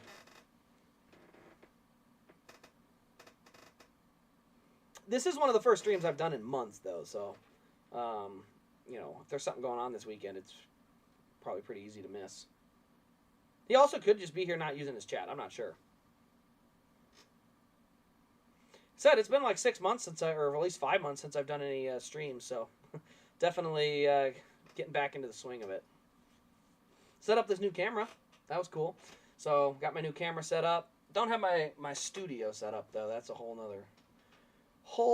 nother situation. But for those of you that are interested, obviously it's November 4th. Black Friday's coming around, so be ready. Black Friday's not going to be anything super crazy. It's literally going to be just stuff on the website and stuff on the eBay page. So very simple. I'm going to enjoy Thanksgiving with my family, so, you know, I'm not going to go too ragged with it, but, yeah, every little bit helps to support the channel because, like I said, it's busy, and I'm definitely trying to cut down on the amount of stuff because there's just too much to manage. Too much. You're leaving for vacation tomorrow morning and haven't packed. I don't know if that's a good idea. That's how you forget stuff. Believe me, I've done that. I've forgotten stuff before. Stop grabbing the phone cord. You're going to knock the phone off the table. You little doofus. Who's that little doofus? But I'm going to bite your little belly. See, I'm going to tickle it. Oh, I got that belly. Yeah, this one. How about this? Look at whose tail is that? Whose tail is that? There's somebody with your tail. There's this weird tail. Look at that. Who has got this little tail? Oh, where'd your tail go? Where'd it go? Well, there it is. That's your foot. It's close. All right. finally lined up, getting ready to go green. That was a long yellow. Probably had to get him towed off of pit road and stuff, but man, that took a while. I'm not gonna lie. That was a long break. Yes, I'm gonna set you down now. Okay. Down you go. Okay. Here we go. Coming back to green. Should start a gaming channel. I am not doing another channel. I will put some gaming stuff on here on this channel, but I can't have too many channels. There's just too many. Too much to work at, or too much to maintain. I've tried having second channels, but it's just too much.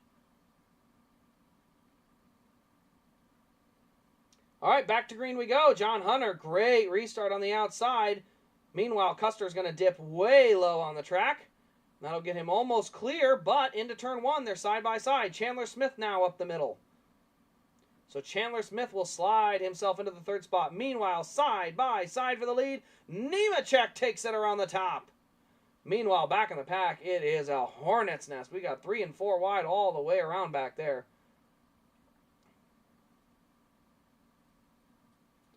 Yeah, Mayer's fallen to 4th and maybe 5th on the front stretch here. He's going to cut the dog leg off, running side by side with Creed. Meanwhile, Allgaier on the bottom. He's running right there in 7th, looking underneath Austin Hill. So Nemechek away with the lead. Then it's Custer. 2 car between Smith and Creed, then Mayer. Another car gap back to Allgaier, which is Austin Hill. Brett Moffitt in 15th currently is what it shows on the score there. 89 laps to go. Still a long way left in this. And I kind of hope this thing stretches out a little bit. I want to see a little bit of a tire run. I want to see the tires start falling off, and I want to see who's got the best long-run car. Because short run, it depends so much on how good a restart you get. And I want to see this thing go for about 30, 40. Honestly, if it goes green to the end, I'm okay with it. Like, let's let this thing stretch out and see where we end up. So Nemechek out in front. Are those... What the heck? There's trash all over the front stretch. Looked like it was like a tear-off or something. No yellow yet. There was definitely something in there on the track. John Hunter and Cole Custer both ran it over, but it was definitely some type of paper. I'm not sure what that was. Yeah, I don't see a yellow, so we're still good there. It's down almost into turn 1. Looks like the field cleaned it off. It's gone now. But we definitely saw it last time around because they almost ran it over, and one of them did, and it kind of split and broke the paper up. All right. Allgaier hounding Austin Hill. He wants that 6th spot, wants to start moving forward.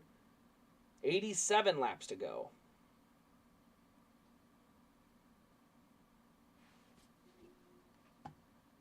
There we go. Want to make sure I didn't have my cursor on the wrong screen. Dale Jr. is... Oh, he's not in the booth. He's up on the pit stand tonight. Okay, that's cool. Turn that watch off. All right, Mayer looking to the inside of Chandler Smith. That's a battle for the 4th position. He's going to look low. Get back to the throttle. Race him hard up off the corner. And he'll probably have him cleared in the next set. Austin Hill closing in on both of them.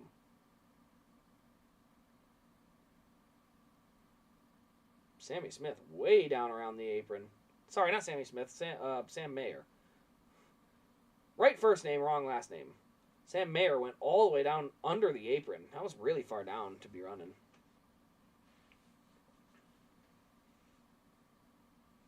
Shout out, by the way. Ooh, got tight there. Mayer and Smith had a real tight battle there.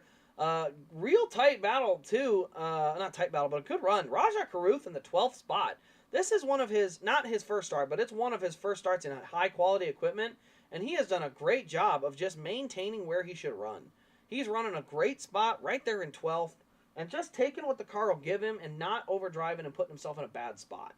Well done, Rajah. I am excited to see what his future looks like. I don't know if he has a deal together for next year with GMS shutting down, but I am very curious to see what he does, because I would love to see him get an opportunity in a higher-end car, because he's done a great job tonight. 3 wide now. Mayer on the bottom. Smith up high. Austin Hill peeking to the middle. And Justin Allgaier sits there right behind all of them, just looking on. That's a battle for 4th. Ooh, Mayer slides up. Going to clear Chandler Smith now after that slide. Austin Hill also going to look underneath. He's going to try and go 2 for 1. So now Austin Hill to the bottom. Sam Mayer up high. He's going to cut it back down. Comes up off the corner. Ooh, right up in front of Justin Allgaier. Allgaier is going to clear Chandler Smith. Now he's looking to the outside of Austin Hill in turns 3 and 4. Ooh, a little high for Allgaier on that exit. Didn't have a good run, but he's got good momentum, so he might be able to get there. Move Allgaier into 6th. So it'll put Mayer 4th, Hill 5th, and Allgaier 6th. Chandler Smith slides to 7th. Got a bunch of GMS gear today since it's available. Oh, that's awesome. Was that at the racetrack or just online? Well, here we go. Green flag. In the World of Outlaws final, Brian Brown out in front. Looks like Brad Sweet will settle into the 2nd spot. Down the backstretch. Brad Sweet down around the very bottom of the racetrack. Let's see, didn't close the gap. Brian Brown leads lap 1. Brad Sweet running all the way around the base of the track. Rico Abreu going to sling around the outside and get him for 2nd. Makes me nervous. I think Brad Sweet needs to run that cushion a little more. Makes me nervous down around those tractor tires. Get up there on that cushion and just ride it. Tractor tires make me nervous. Oh, online. Oh, I may have to go over there. See if they got any old Moffitt stuff. Meanwhile, they're going to commercial, but John Nemechek leads. Sheldon Creed now has taken 2nd. Cole Custer 3rd. Sam Mayer 4th. Austin Hill 5th.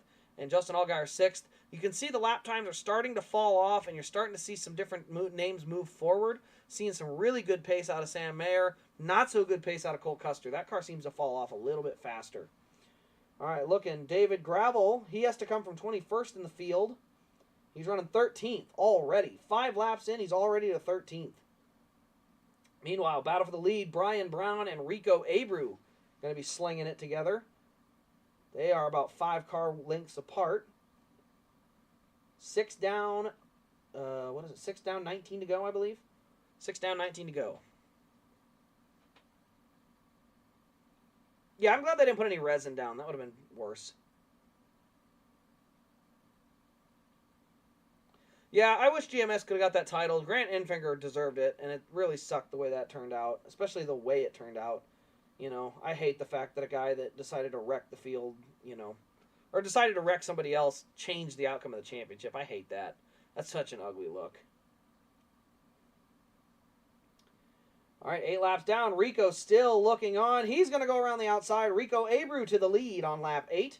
Meanwhile, you've got Brad Sweet stuck behind the lap car of Brent Marks. He was right up behind Rico, but they both went the same lane, and he got just a bad run through the set of corners. So he'll have to keep going to get around Brent.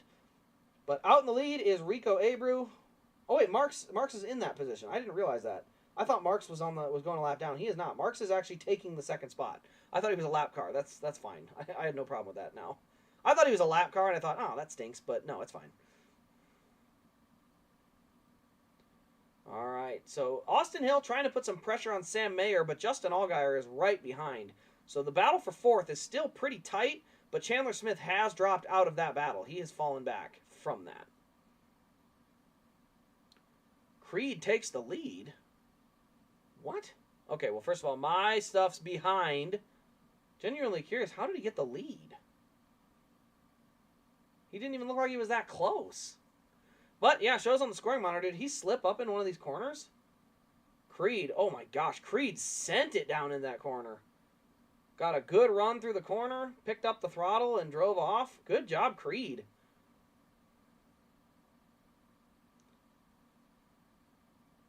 Abreu first, Marks in 2nd, Sweet now in 3rd. David Gravel has yet to crack the top 10, 14 down, 11 to go. Meanwhile, Sheldon Creed out in front. Then it's Nemechek, Custer, Mayer, Hill, and Allgaier. And on the lap times, Justin Allgaier looks to be one of the faster cars.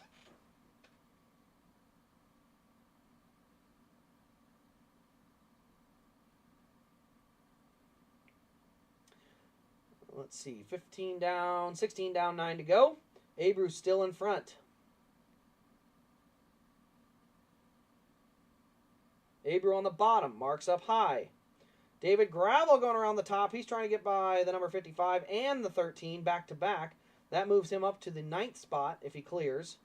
Meanwhile, we got a slide job. Not quite enough. Brent Marks tried to pull the slider. Didn't have enough. Abreu will clear back by him. Meanwhile, Brad Sweet running the bottom. Closes in on both of them. Looks like Sweet will take the 2nd spot on the bottom now. But Marks back around the top's going to take it back. 3 cars all battling for the lead now. Abreu slides bottom to top. That brings Sweet into the battle for the lead. Into turn 1. Abreu high, Sweet low. Marks high. Off of turn 2. Still that top 3. Meanwhile, I'm sorry, I got to go back. Justin Allgaier going by, going to go by Austin Hill. And it looks like Nemechek got back by Sheldon Creed. What happened there? Did Sheldon Creed hit something? What's your opinion on the whole RCR situation? That was terrible. RCR PR, RCR himself, or Richard himself, like, that was terrible. All around. Just, that was a horrible look for their team. I mean, to just single out one driver and treat him like he was the whole problem with your team when the entire issue was caused by Austin Hill, that was an awful look. All right, let's see here. Yeah, Creed had a huge wiggle in the middle of the corner, and Nemechek just swung right around and got past him. So, not sure what the issue was, but Creed is back and going again, and he's trying to chase Nemechek back down. Battle for the lead. 3 to go. It's Sweet down low. Abreu up high. Out of turn 2. Coming around to 2 to go this time by.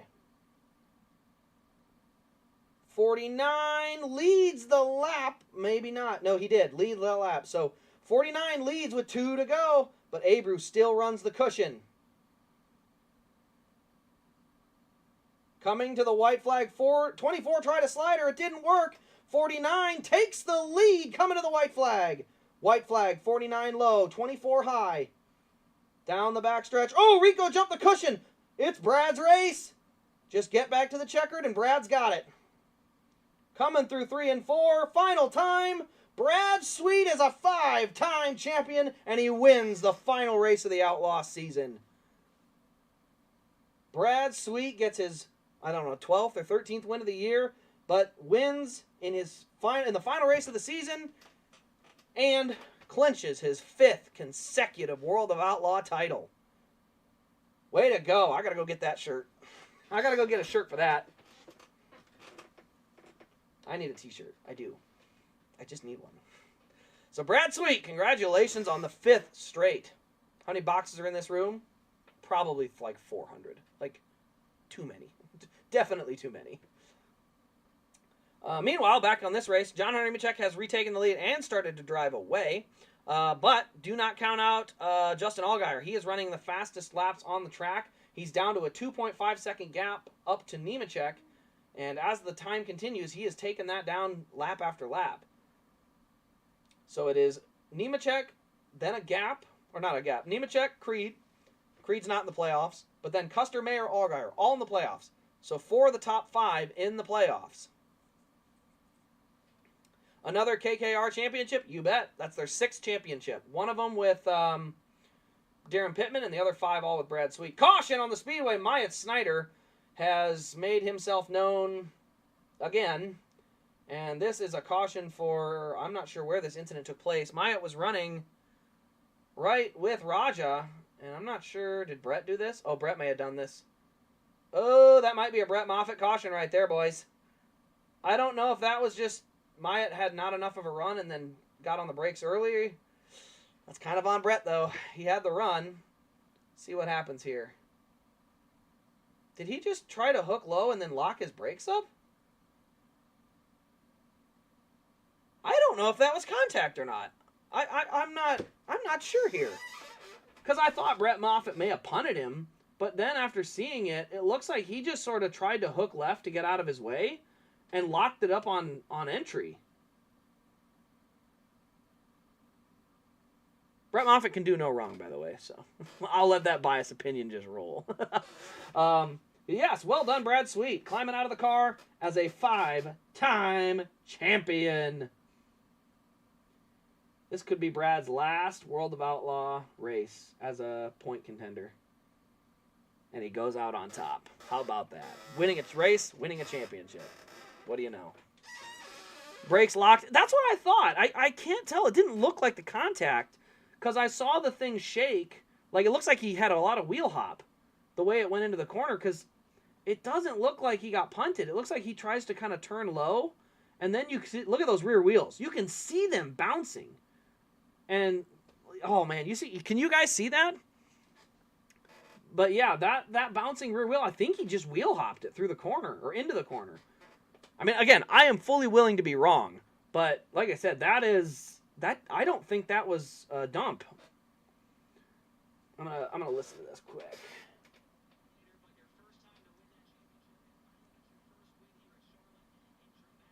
First win at the dirt track at Charlotte for Brad as well. Yeah, that's what I was thinking. That wheel hop looked bad. You could see it in camera. You could see the thing bouncing and turning. Like, that was clear wheel hop. And that's what I mean. I didn't want it to... the way I saw that happening, I was hoping it wasn't Brett. But let's see. Is Brad retiring or leaving? He's not leaving KCAR or retiring, but he and Kyle Larson bought the High Limit Sprint Car Series. Sorry, not High Limit.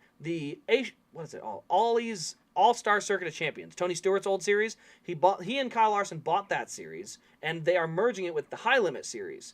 So there's a good chance that next year he's going to probably run points for that series. It's not confirmed, but that's the big rumor, is that chances are that was the last Brad Sweet sprint car race. We will see him with the World of Outlaws. Good stop for Allgaier. Get it going, get it going, get it going. Allgaier going to come out 4th. Good stop for Allgaier. Creed maintains. No other main shifts in the top 10. All right. Remember Brett Moffitt on the Terror Run 2021 Fall Talladega? Yes, I do. Now, here's what I will say. 2021 Fall Talladega. The first incident was 100% on Jeb Burton. After that, those were on Brett Moffitt. He was so aggressive trying to get to the front that, he definitely was involved in some incidents later. But the first incident that Brett was involved in was 100% on Hemrick. Like, he peaked low in the middle of the corner really quickly. It was like he's up alongside, and then he peaked inside and then hits his corner. Like, sorry, that's on you, bud. You can't do that to the car in front of you. That's a terrible idea. So, yeah, the first one was on Jeb, and Jeb also wrecked him at Daytona this year. That's why I'm not a Jeb fan. Jeb has run into Moffitt a lot, and that's why he drives me nuts. But, the other run-ins at 2021, those were his. I remember those. I remember watching going like, yep, that's him. Let's see. So, favorite Brett Moffitt moment, got to be one of the races I saw him win, right? Chicago, Iowa, Bristol. I've seen him win 4 times. What is the favorite, though?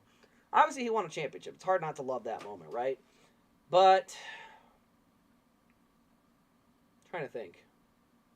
What is my favorite Brett Moffitt moment?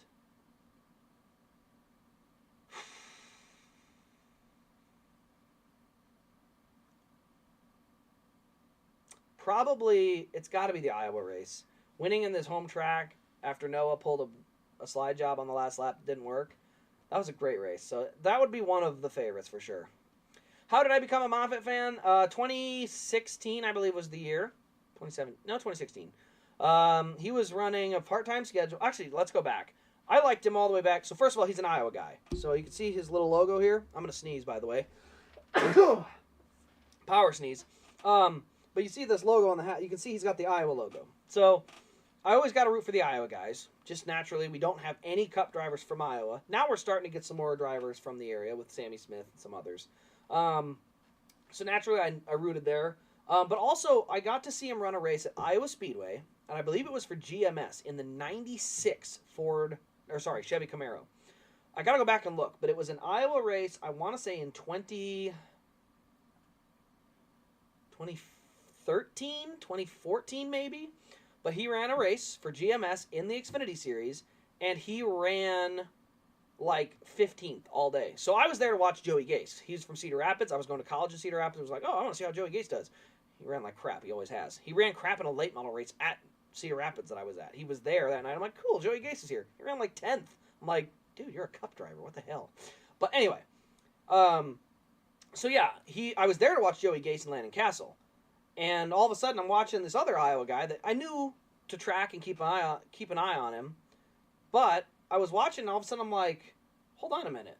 This guy's from Grimes, Iowa. Like, what is he running? Whose car is this? So it's GMS. They're running, like, top 15, and I'm sitting there like, this guy's overperforming the equipment really well. Like, I like that. And so I started following him there, followed him over to the Truck Series. He won that race at Michigan in spectacular fashion. So naturally, I kind of gravitated a little bit onto him there. And then, of course, 2018 goes on that crazy run, wins a championship, gets dumped out of the ride. But after 2018, it was like hooked. But even in 2015, I was rooting for him. Ooh, little contact between Creed and Chandler Smith there. Justin Allgaier got shoved high. Justin Allgaier's got to get through some traffic here. Ooh, little contact again. Chandler Smith and Sheldon Creed cannot settle who needs to be in that spot.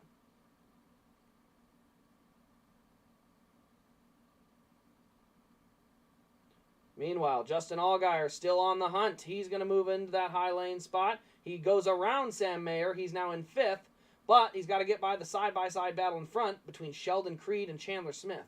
Looks like he's going to try and get on the bottom of Sheldon Creed coming out of the corner. He will do so, I think. I think he's low. Yeah, he's low. So now that moves him to the bottom there. He's going to try slide job. What's he trying to do there? Looks like a little smoke mid-corner. I don't know if he had to add a little brake in there or what. Keeping an eye on that battle, though. Creed is not giving that up easily.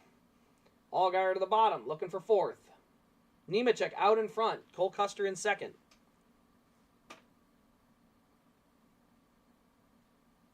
Sammy Smith battling hard with Austin Hill in the 9th spot. Oh, jeez, what happened to Brett? Good Lord. Pit stop came out 25th. God dang it. That sucks.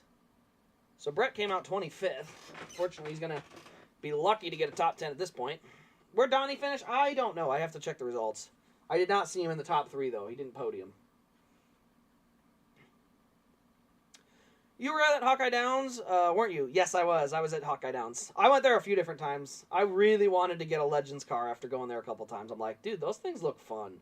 But I was a college student and I had no money, so I would have loved to gotten involved in the Legend cars. Those looked fun.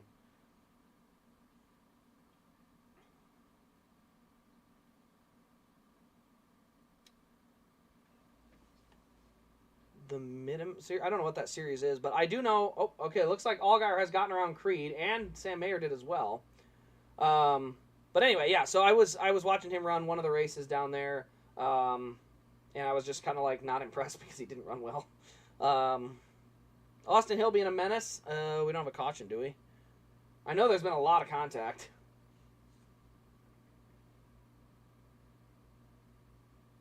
Yeah. Here's the thing. Allgaier's complaining about Hill being a non-playoff guy, but my whole problem with this whole mess is, look, this is part of racing. You can't tell Chandler Smith and Sheldon Creed, Austin Hill, Riley Herbst, you can't tell them, like, hey, your race is meaningless tonight, just go out and run laps. No, they're running for a trophy. They're going to try and win. And the idea that they're just supposed to pull over, sorry, that's not racing. And if you want them to pull over because of the format, change the format. That's it. Change the format. Because it's ridiculous to have the expectation of I get the priority of track position over you. That's not how racing works. All right, Cole Custer starting to run down John Hunter Nemechek, trying to get back to the lead. Oh, okay. Oh, it must be a late model series, I would assume. If they look like the Mexico series, it's like a bigger late model, or like taller.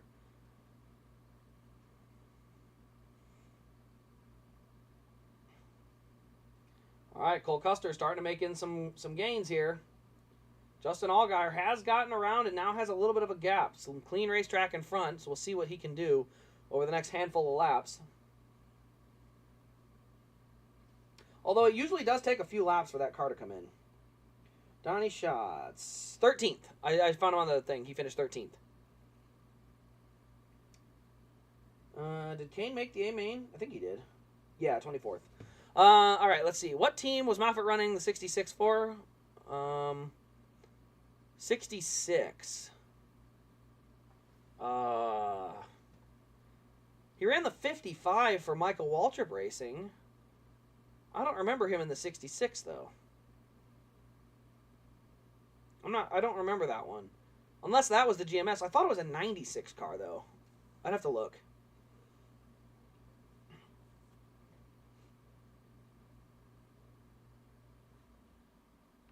But yeah, he's run a ton of those lower budget teams and done well in all of them in terms of like he's outperformed expectations. So that's kind of what drew me to him, was like, hey, this is an kind of a lesser known guy out of the state of Iowa, but also just like, outperforming equipment, and that's what I like to see. Moffitt's up to 17th, so although he had to start in the back, he has been doing a great job running through the field. Still running absolutely great lap times. Not as good as the leader. He's still 9 seconds off the pace, but he's definitely catching all the guys in the back there and making his ground. Cup Series. Okay, that would be Carl Long's team, so he was probably just doing filler role for that. He ran for Front Row for a little bit, and then he ran for, like I said, it was Front Row, and he ran for, I think that was Carl Long's team. Yeah, MBM. I think MBM is Carl Long, isn't it? Because they run the 66 car in Xfinity now. I think that's who it is. All black in 2014, that sounds right. He was on a filler role. 2015, he was in the 55 subbing for Brian Vickers. And that's when he finished 8th at Atlanta.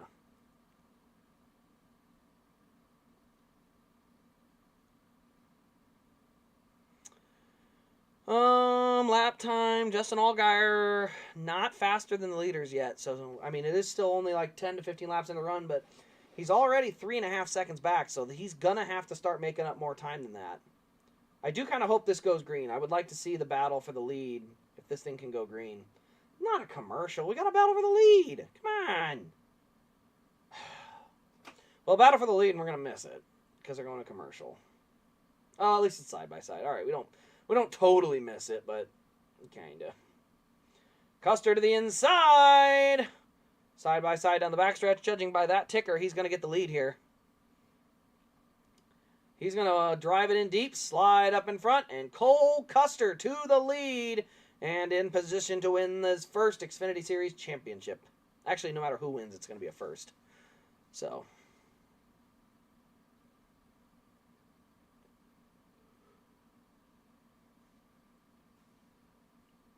All right, Allgaier's starting to get the lap times figured out. That lap time ticker is coming down.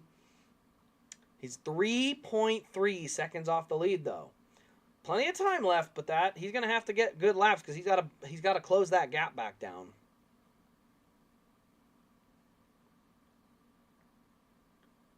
All righty. Winning this championship will do wonders for Stewart Haas, considering the year they've had. Dude, Stewart Haas has been bad. But here's what I'll say. Like I said, championship is for the money, sure, but in terms of prestige, John Hunter and Justin Allgaier this year. They were the better two cars.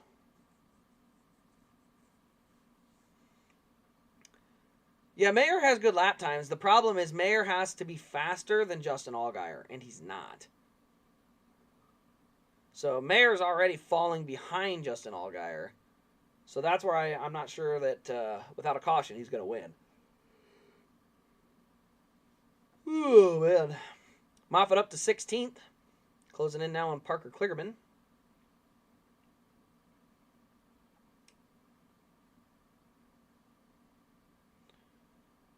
$29.2 to a $29.1. Yep, still getting gapped. So Custer out front. Still faster than Justin Allgaier. Justin Allgaier is trying to work by Chandler Smith at the moment, though. Oh, my gosh, Chandler. Are you going to run like a total... I'm not going to say a name, but... close. All right, looks like Allgaier's going to get him on this lap. He's going to dive it inside and arrow push him up. Yep, there he goes. Good run out of the corner. Allgaier should get that spot from Chandler Smith. Now he's got clean racetrack. 3.8 seconds to catch Custer. Custer out in front. Nemechek second, right behind him. Now Allgaier third, 3.7 back. Sam Mayer is fourth, 4.4 back. And the lap times are not good. That's the key difference. The lap times right now for Sam Mayer aren't looking that good. So it's a 3-car race, in my opinion. I don't think Sam Mayer's got anything for him. I would love to be wrong, but I'm just saying at the moment, if I was a betting man, it's a 3-car race.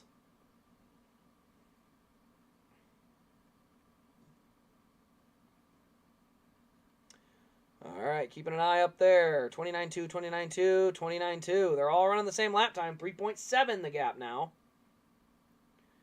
3.7. So Allgaier, again, the good news is still 36 laps to go. 3.7, you can gain a tenth a lap and still get there, but you got to gain that full tenth every lap. You can gain 2 tenths and then lose a tenth, but you have to, for the most part, gain a tenth a lap for the rest of the race. And the way it's trended, he can do it. And the longer it goes, the better chance of him speeding up is, but 53 on pit road. Please no caution. Please no caution. So Chris Hacker on pit road. No yellow. They're going to let that go. 37 laps to go. Now 36. Half a second lead for Cole Custer. 3.7 back to Justin Allgaier. Where's Brett? 15th? 15th. Good job. Good rebound. So he's 15th. Has better pace than, a lot of the cars in front of him. He should get back. If Brett gets a top 10, I'll celebrate. I'll be happy with that. Top 10 after how bad a pit stop he had, he'll get there.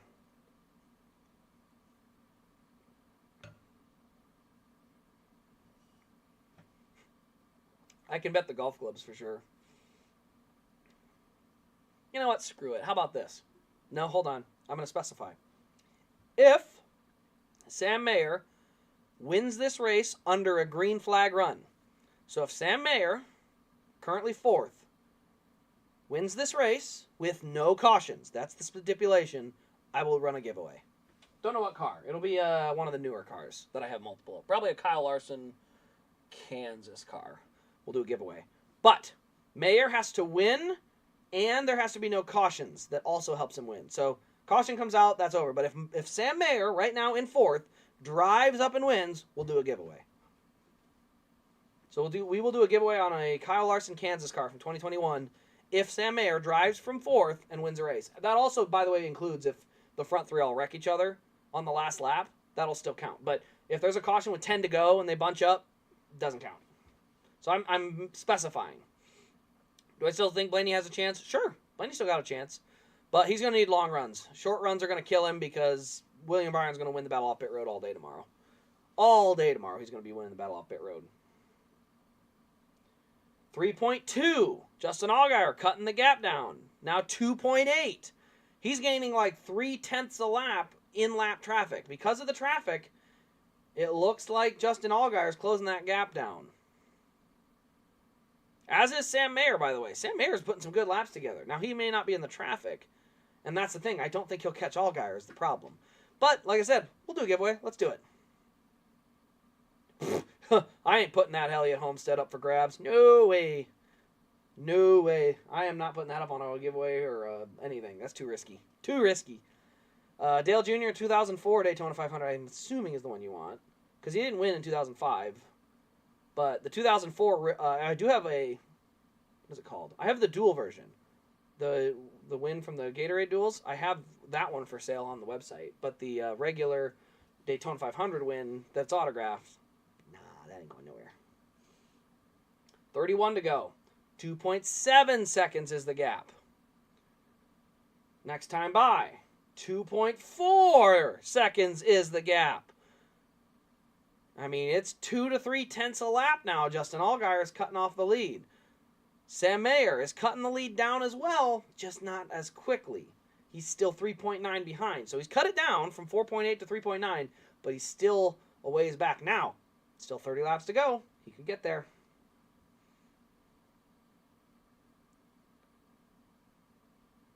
Does Sam Mayer have a diecast of this diecast? Sam Mayer's Road America win will get made, but that's the only diecast of Sam Mayer we'll see so far. Like the number 1. We haven't seen any of them yet. 2005 car. Okay, yeah, the really pretty one with the like candy apple red. I know which one you're talking about. Yeah, it's not a race version, but it looks incredible. I do know which one that is. It looks really good. Oh, man, lap traffic playing a factor now. It's 1.8 seconds. Justin Allgaier is coming. 1.8 seconds. Heavy lap traffic for the leader. And Justin Allgaier is closing it down, as is John Hunter. We're going to have a battle with under 30 to go for this lead.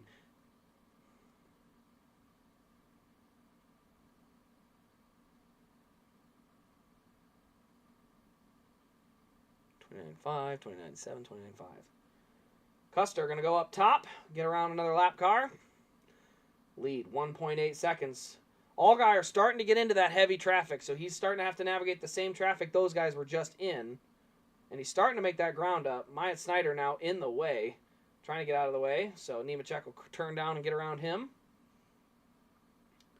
Allgaier, meanwhile, still tracking both of them down. 2.0. So they've stretched it back out over Allgaier a little bit in the traffic. Mayer's car is a long-run car. It looks like it. His lap times are pretty good, but he's got to get through all that traffic.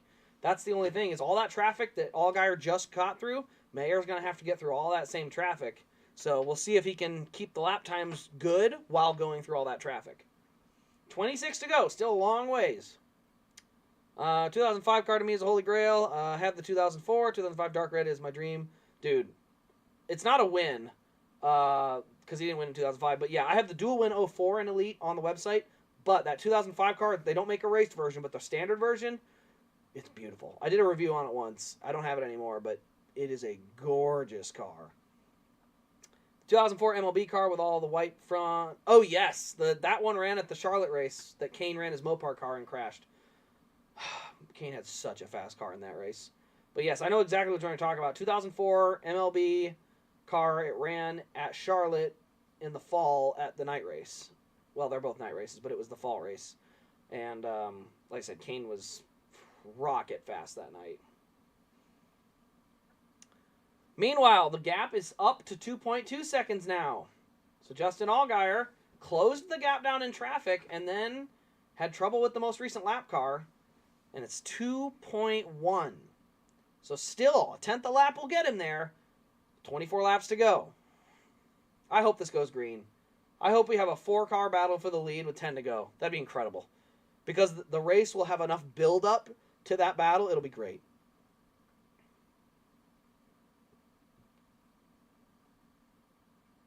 Moffitt up to 14th, by the way. Has really good lap times. Glad to see him run so well. Can he get to 10th? I think he can get there. It's going to be close. He's got to gain like 5 seconds in 20 laps. That'll be tough. But if his car trends the way it's going, he should get there.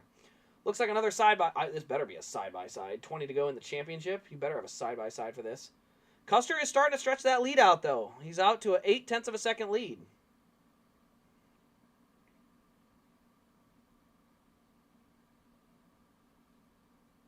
Lap traffic could still become a factor.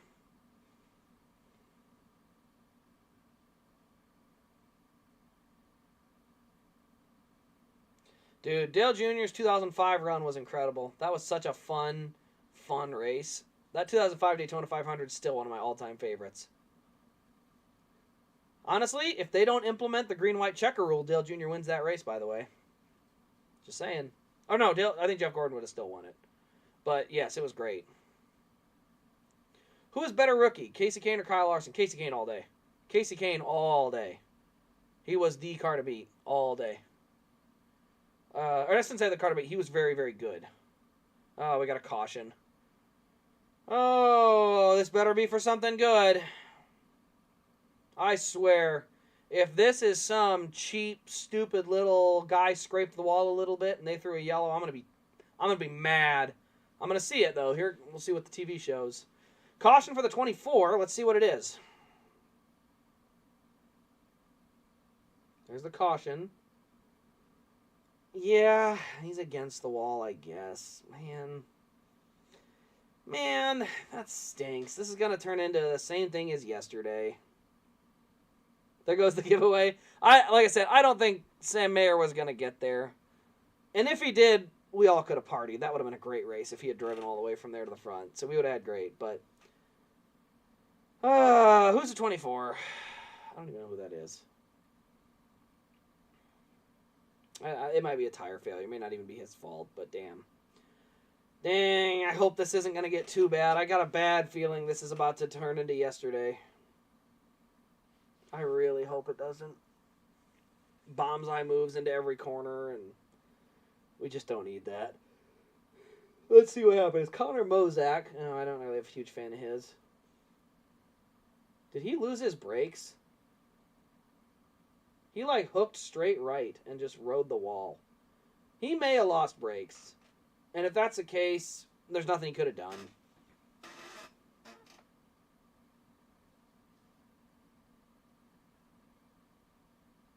Man. Well, the good news for Justin Allgaier is he is on the front of the car. Or he's in the front of pit road. So he has a good shot to win the battle off pit road here. Yeah, it looks like something might have broke. Yeah, we can't have a natural makeup of a finish. We always seem to have these stupid things. I don't know why. Kaz Gralla drives for the wrong team in Sam Hunt Racing. Dude, Kaz Gralla has done such a good job. And whoever's in the 24 seems to never do a good job. I mean, I will say, Sage Karam did a good job a couple times. But, man, I want NASCAR to pay out for finishes enough that it encourages guys to get good drivers. Like, I want Sam Hunt to say, yes, Connor Mozak brings sponsorship, but if we hire talented rookie A or talented driver A, he can bring it home top 15, and the difference between 15th and 25th is so much money that it makes sense to do that, you know? I would rather teams be like, I need the best possible finish because that's where all the money is. I want teams to be that aggressive searching for high-end finishes. I'd rather them do that than just do this sponsor crap. And the same thing goes for JRM. You think JRM would have brought Brandon Jones over if, you know, running first paid so much more? Like, no, the sponsorship was the only reason. But if they had to win races to make the money in the series, you can guarantee Brandon Jones is not who they're hiring. Like, they're hiring someone else. So if NASCAR can ever get back to that where the race winnings are enough to offset this sponsor crisis that they have going right now, it would really, really help get rid of this daddy's money driver issue. Because it's a big issue. And everybody can see it. A lot of people can see that. Oh, no. No. Those might be lap cars, Dustin. I see all the cars that stayed out. I think those are lap cars that are all staying out trying to... I think those are all lap cars trying to... I'm sorry, I'm drawing a blank here. Get their lap back. So I don't think anyone's going to restart in front of the leaders. God help us if they do. If that happens again and somebody gets stuck behind a slow car, it's going to be pandemonium. All right, so far everything looks good. Let's see if anybody's got a pit stop error. 14-1, Sam Mayer. 14-1, Cole Custer. 14-2, John Hunter. Off pit road, Cole Custer. Ooh, can he drag him to the line? I don't know. Custer wins the battle off pit road. Allgaier had a shot. One small issue late in the pit stop cost him. But I think it's going to be Custer, Nemechek, Allgaier. Here we go. Let's see. Custer, Allgaier, Nemechek. Oh! Get him going. Dude, if you guys push the car, he might get there. Get your hands on that car and give it a push. Let's go. So it'll be Custer, Allgaier, Nemechek. Sam Mayer did not have a good stop. He lost a couple spots. Oh, I should probably close this Dirt Vision. Now that Brad Sweet is officially a 5-time consecutive champion. What a great career.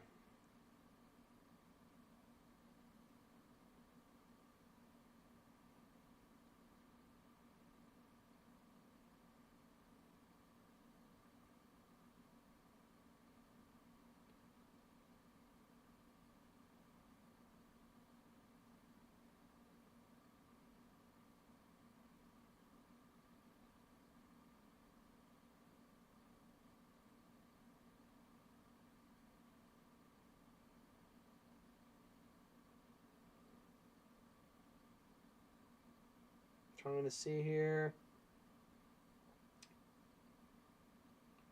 Oh, the 08 got wrecked by Chris Hacker. I didn't see that.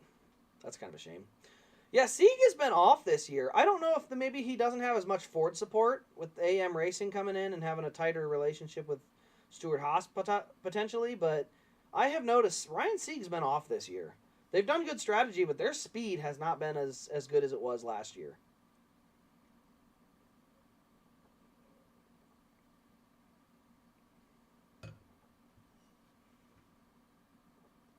Oh, God. Did Daniel Hemrick seriously stay out? Oh, no. Oh, no, he did 2 tires. Oh, gosh. Oh, no.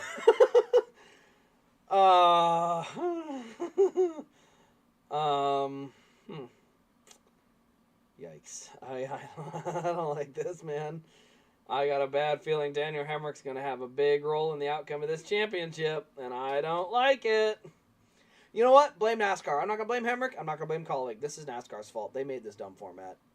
Daniel Hemrick's just trying to race and get as many points as he can, which is his job. Crew chief's job, too. What am I doing? Am I caught on something? No, we're good. I was rocking the whole desk. But, yeah, I don't know. I don't know about that one. Staying out right now seems sketchy at best. My hat straight. That's about straight. That's what I thought. So Custer, or actually Hemrick, Custer, Allgaier, Nemechek, Austin Hill, Sam Mayer. So all of them are in the top 6. Hemrick and Hill are plopped in the middle of them.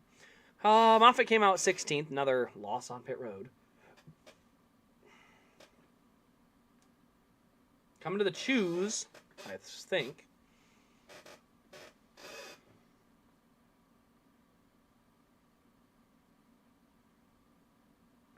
Smoke coming from the 7. That's just on restarts. I think he's all right. We saw this earlier this year, too. He had a little smoke in the tailpipes. All right, Hemrick goes high. Custer and Allgaier are low. Nemechek goes high behind Daniel Hemrick. This is going to be interesting. It looks like Mayer went high, row 3. Is how he chose to line up. So we are going to see, but for crying out loud, can we please not see Hemrick pull something really dumb? Like, just, I hate to say it, but pull high and let Nemechek inside and then just get out of the way. 7 has a hurt motor. We're not sure. He had a motor do this earlier this year. It smoked under yellow when he was throttling up, but once they started running laps, it ran okay. So I think he's gonna be all right. Fingers crossed. He's going to be all right, but I'm not too worried. I think he'll get to the finish.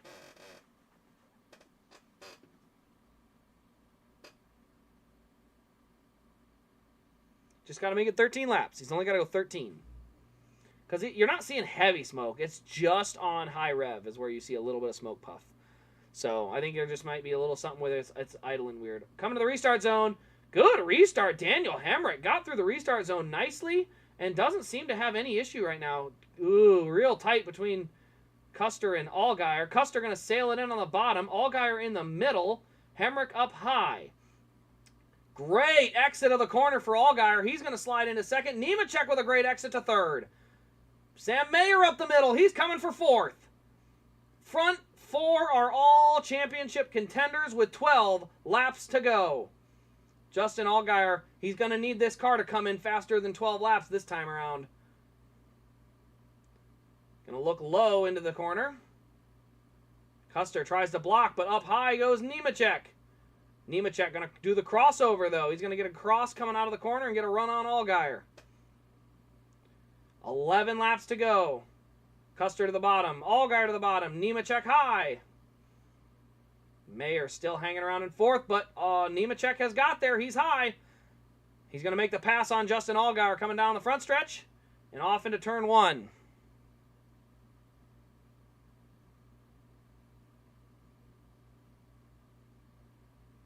And he is clear. Here comes Nemechek. It's going to be Nemechek and Custer. Who's going to get it? Nemechek seems to have the better short-run car. But does he have enough time? Only 10 laps to go. Now 9. All right, front 4. Where's Moffitt, by the way? 15th, okay. He's going to run high in turns 1 and 2. He's going to try and dime in the corner out and get a good exit. He's half a second back. Custer out in front with 9 laps to go.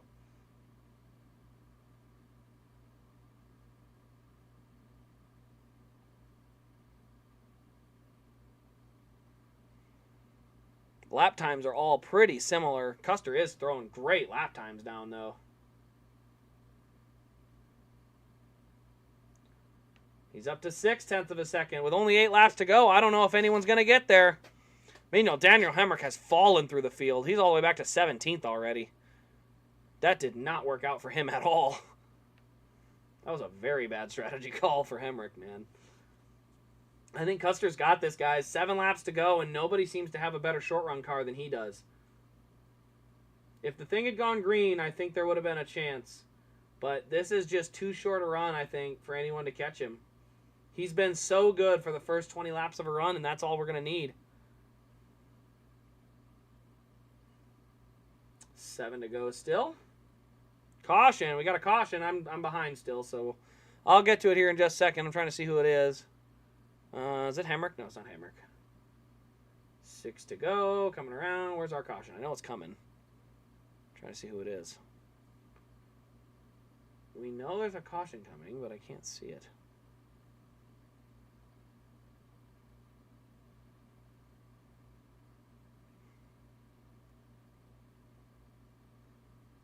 Man, Cole Custer's gone.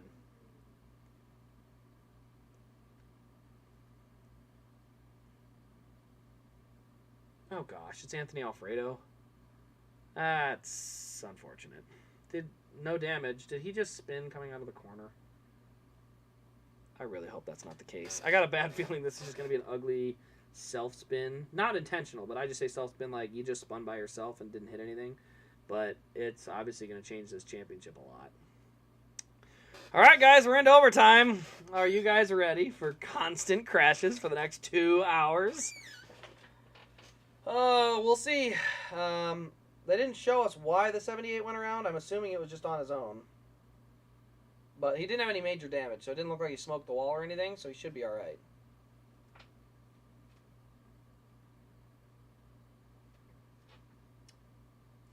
But into overtime we go. Oh, boy. Which lane do you choose? I think you got to choose the bottom. You can't let someone to your inside going into turn 1. I think you have to have the inside lane. Wait, no. No freaking way. Hold on, I got to see who did this. Oh, my gosh. Can I see an incident? Show me this incident. Was it Dawson Cram? Is Dawson Cram about to become another menace to society?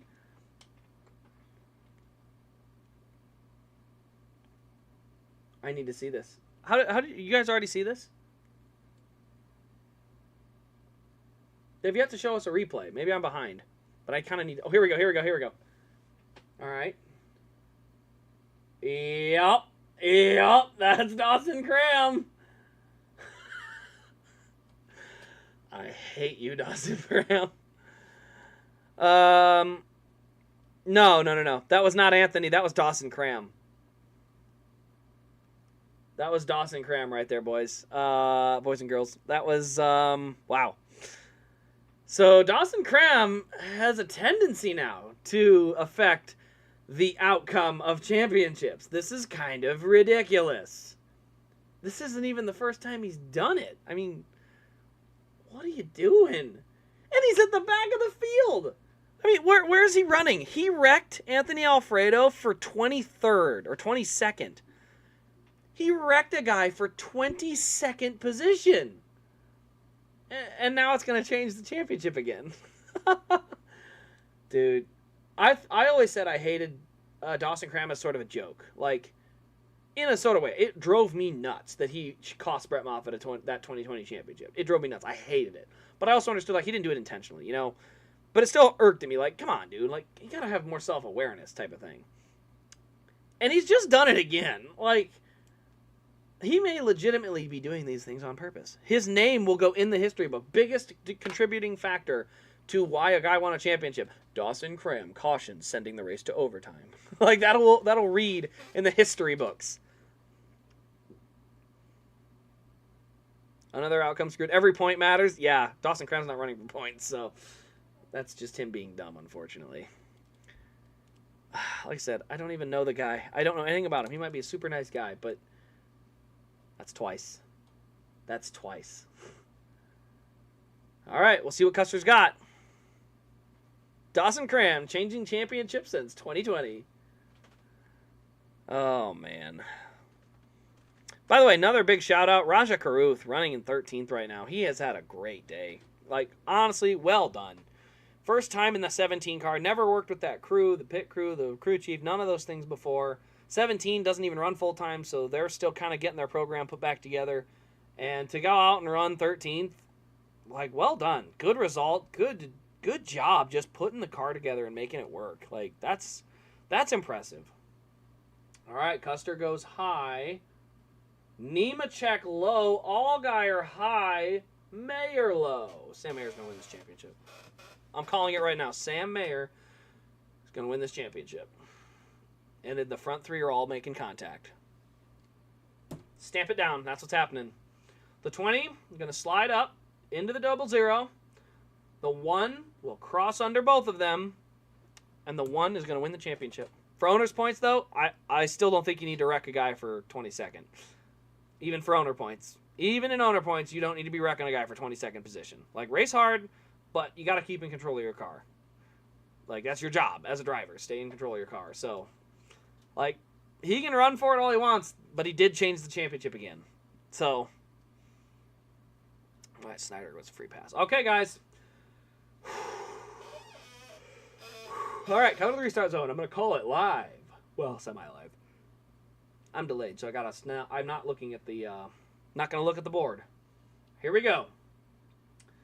Coming to the green flag. I'm going to call it play-by-play style. Green flag in the air. Custer, good run. Side by side as they cross the line. Everybody down below the apron. Custer with Allgaier on the outside now. Oh, wow. Nemechek is clear and free for the lead. But he overshot the corner. Here comes Allgaier to the bottom. 4 wide for the lead. Oh, my goodness. Custer to the bottom. Allgaier in the middle. Nemechek high. Door to door as they go 2 to go into the final corner. Not the final corner, but into 3 and 4. Allgaier going to slide it high through the final set of corners. Coming to the white flag. Cole Custer takes the white flag. Custer to the white.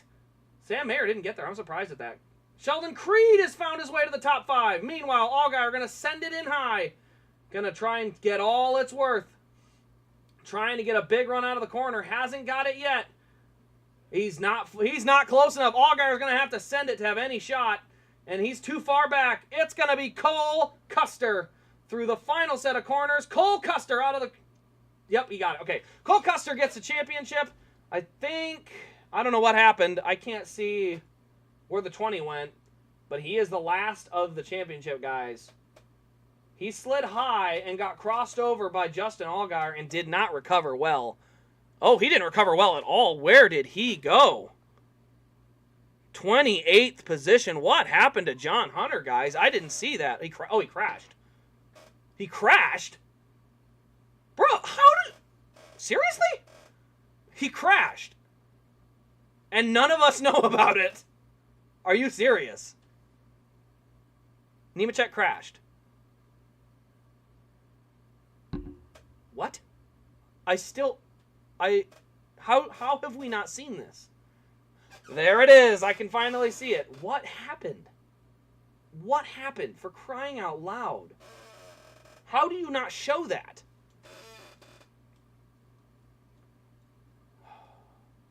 Tough season. Nemechek, probably the best overall driver this year. Got close. But once again, the most deserving driver in terms of like average finish and stuff, the most deserving driver does not win. And they are, I think it's like 20% of the time they win. That's unfortunate. The best driver is only winning 20% of the time is bad.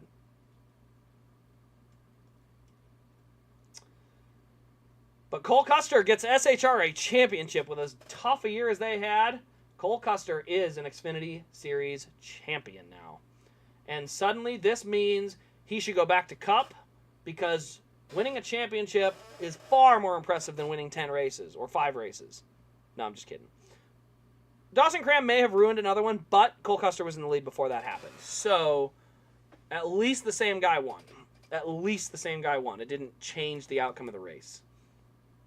But Cole Custer going to celebrate now, as he is now a Xfinity Series champion. So Ford, no, wait. I think Ben Rhodes is a Toyota now. But either way, hey, guys, we're going to get a Cole Custer diecast. We're going to get a Cole Custer Haas diecast. This cameraman's about to get hit. I literally want those people fired. Are you serious? He was so close to the car, someone had to grab him and pull him back because he was about to get smoked by the car. NBC, I swear, I hate those people. I hate those cameramen. I hate them. I literally hate them because I can't enjoy the burnout because I'm so worried they're going to get smoked. Because they're stupid and they run in the trail of smoke and can't be seen. Seriously, Cole Custer can't see the guy. I hate ranting because I should be enjoying the burnout, but there's a freaking guy out there somewhere and nobody can freaking see him.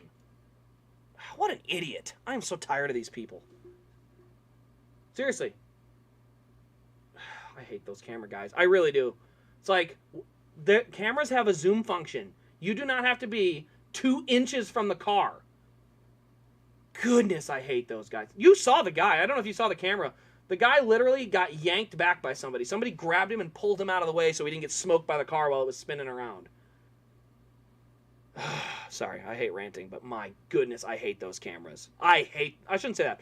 I don't hate the cameras, because Fox uses the drone. Who just pointed that out? NASCAR News 6. Fox uses the drones. I'm okay with that, because if a drone gets hit, I don't care. But these guys running next to cars that are literally spinning and burning their tires, like, come on, man. Won it for Leffler. Is it Ford? No, I don't think. Are they? They are Ford this year. That's right. ThorSport is Ford. So yeah, Ford is 2 for 2 right now. 3 for 3 tomorrow. We'll see. But Cole Custer, Xfinity champion. Not the most deserving, but I can live with it. Again, championships unfortunately don't mean anything anymore. I hate to say it like that, but John Nemechek showed he was the best driver this year. Granted, the 20 car is the best car, but is what it is. You know, this is what the championship has become. But that being said, honestly, solid race. Like, not bad. Didn't need the late yellow. I could have just had the thing run clean and clean there the whole way through, and I think it still would have been a good finish. Don't know what happened to John Hunter. Doesn't show why he crashed, just shows that he did. But overall, I don't know how to say it. It's a very unmemorable season. These seasons kind of aren't memorable. They just aren't. Like, how many of you guys know who the 2016 Xfinity Series champion is? You know, do you guys remember that Eric Jones-Elliott Sadler battle? Do you remember who won that championship in 2016? It was Daniel Suarez. Because of a lap car, or not a lap car, but because of, I can't remember who it was. Stayed out and screwed over Elliott Sadler and Eric Jones. But, again, it's a format issue, and unfortunately I think the reason these are so forgettable is that this race doesn't tell the story of the whole season. And so when you look at a champion, you're like, yeah, but the story of the season says this. And this race says something different, but it's different. Buescher. No, Buescher is 2015. Daniel Suarez. There you go. Daniel Suarez got it. So, yeah, unfortunately, is what it is. But like I said, Cole Custer's a good guy. Like, I don't mind him winning a title or anything. I just think these titles are, I don't want to say worthless, but darn close. Pretty darn close to worthless. So, congrats to Cole Custer. Congrats to Stuart Haas. Like, all of them to go out and have as good a race as they had. It was a good, solid race, honestly. Nothing wrong with it. It was Cole Witt. There you go, Cole Witt. So, good race, but, I mean, it may not be just me, but, man, I'm just telling you, like, right now, I'm kind of like, this wasn't all that memorable. It just wasn't. So, congrats to Cole Custer. Good news is we're probably finally getting a Custer diecast from this year because they haven't made any of the other ones. So that's cool. We're going to get a Cole Custer diecast. I like that. But yeah, that's pretty much it. Brett Moffitt ends up 15th for you channel guys. No real notable things outside of the crash to John Hunter that we still didn't see. But it's Phoenix, man. These aren't barn burner tracks. They don't put on that great a racing, and so there we go. Yes. Okay. So for what I mean by Elijah is not that the championships mean nothing. To the drivers, they mean something. But to the fans like me, a championship in the column of like stats doesn't mean anything. You know, because right now someone could go ahead and take Noah Gragson and put him side by side with Daniel Hemrick. And they'll say, well, Daniel Hemrick has a championship. Noah Gragson doesn't have that. And everybody that has watched the last 3 years is going to say, yeah, but Daniel has one win. Like, just because his one win happened at just the right time doesn't make you better. You know? Like, that's the problem with it, is the championships don't reflect the success that they used to. If you won championships before, you had top 5s, top 10s. Like, you had success to go with that. Now, championships don't necessarily have that same success level come with it. Because you can say, who was the dominant driver in 2017 and 2018? It was Kyle Busch. It was Kyle Busch and Kevin Harvick. They dominated those 2 seasons. They were great. They were incredible. Martin Truex Jr. too. But they were great. And then you look at the championships in those seasons, it was like Joey Logano. Like 2018, Kevin had 8 wins. Kyle had 8 wins. They both had incredible seasons. But Joey Logano won the championship because it's a one-race season. And at the end of the day, when I look back at 2018, I remember Kyle Busch's dominance. I remember Kevin Harvick's dominance. I remember a couple good races out of Joey, sure. But if you ask me today, 2018, what do I remember? I remember Kyle. I remember Kevin. I remember Joey winning a championship. But I don't respect it the same. Okay, so I'm trying to see what happens here. Nemechek sails it in there. He's way out in front. He just sails it in way too hard. Gets crossed over. Okay. Now they're kind of 4 wide. Meyer does not have a good enough run. So going into the corner, 20 kind of lifts and gets out of it early. And then, oh, it looks like the 20 just kind of cleared himself on the 17. Yeah, he cleared himself on the 17 on the last lap and then smoked the wall. So that's why we didn't see it, because it happened for like 17th place. So that's why. Did Raja still beat? Yeah, Raja still beat Brett. I think Brett might have been in that line. Just braked behind him to make sure he didn't hit him. So tough result, honestly. John Hunter, 2 years in a row. He was great in trucks. He was great in Xfinity. He's got no championships to show for it. And the reason I don't like that, I think John Hunter's name belongs in the history book of NASCAR. You know, when you say 2022 trucks and 2023 Xfinity, his name belongs in that history book. And it'll say he finished 4th in the championship standings. But we, the fans, remember watching those races and knowing he was the guy to beat, you know? So, once again, like I said, you're right. Truex did dominate 2017, 100%. But what my point was more along the lines of is, like, we remember watching a race and can say we can remember what we saw. Hey, kitty. Yeah. You look tired. Looks like Kitty's taking a nap back there now. But, yeah, like I said, Creed finished 2nd again. Dude, he can't win a race. It's just not allowed. It's illegal for him to win a race. But, like I said, it's a championship issue. I'm not blaming any drivers or anything like that. This is not a driver issue. This is strictly all the way to the issue stems to the championship format and what it does to the season. You know, 2019 Truck Series. If you watch the season, I watched the whole season. And when someone comes back and says, what do you remember about 2019? I remember Ross and Moffitt. Chastain and Moffitt, those two battled a lot. I remember those two kind of being the guys to beat. But unfortunately, the history book 50 years from now is going to say, Matt Crafton, champion. Even though the story of the season doesn't say the same thing. Will we see a review of the Icon Harvick car? Possibly. If somebody wants to get one, I will gladly pick one up and review it and then ship it to you, but I'm not planning to get it for my collection or for the eBay page. So, if someone would like me to review it and they want to buy one, I will, like, sell it at the same normal cost as what they cost at Lionel. Like I as a dealer can do that. But like I said, I didn't plan on bringing one in, so I don't plan on having one. All right, trying to see it again. Yep, doesn't seem like any other major news stories. So overall, not a bad Xfinity season. Definitely not a crazy one. Not like last year. We had a great Xfinity season last year.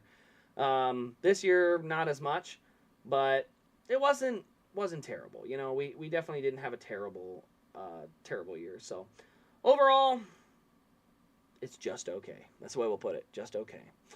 Anyway, guys, that'll pretty much wrap up this stream. We'll see you tomorrow, 2 o'clock. 2 o'clock Central. 2 o'clock Central for the Cup Series Championship race. We will be live right here going into that race. So come on back. We'll see you there. Other than that, though, that'll wrap up the stream. Thanks for tuning in, everybody. We'll see you tomorrow.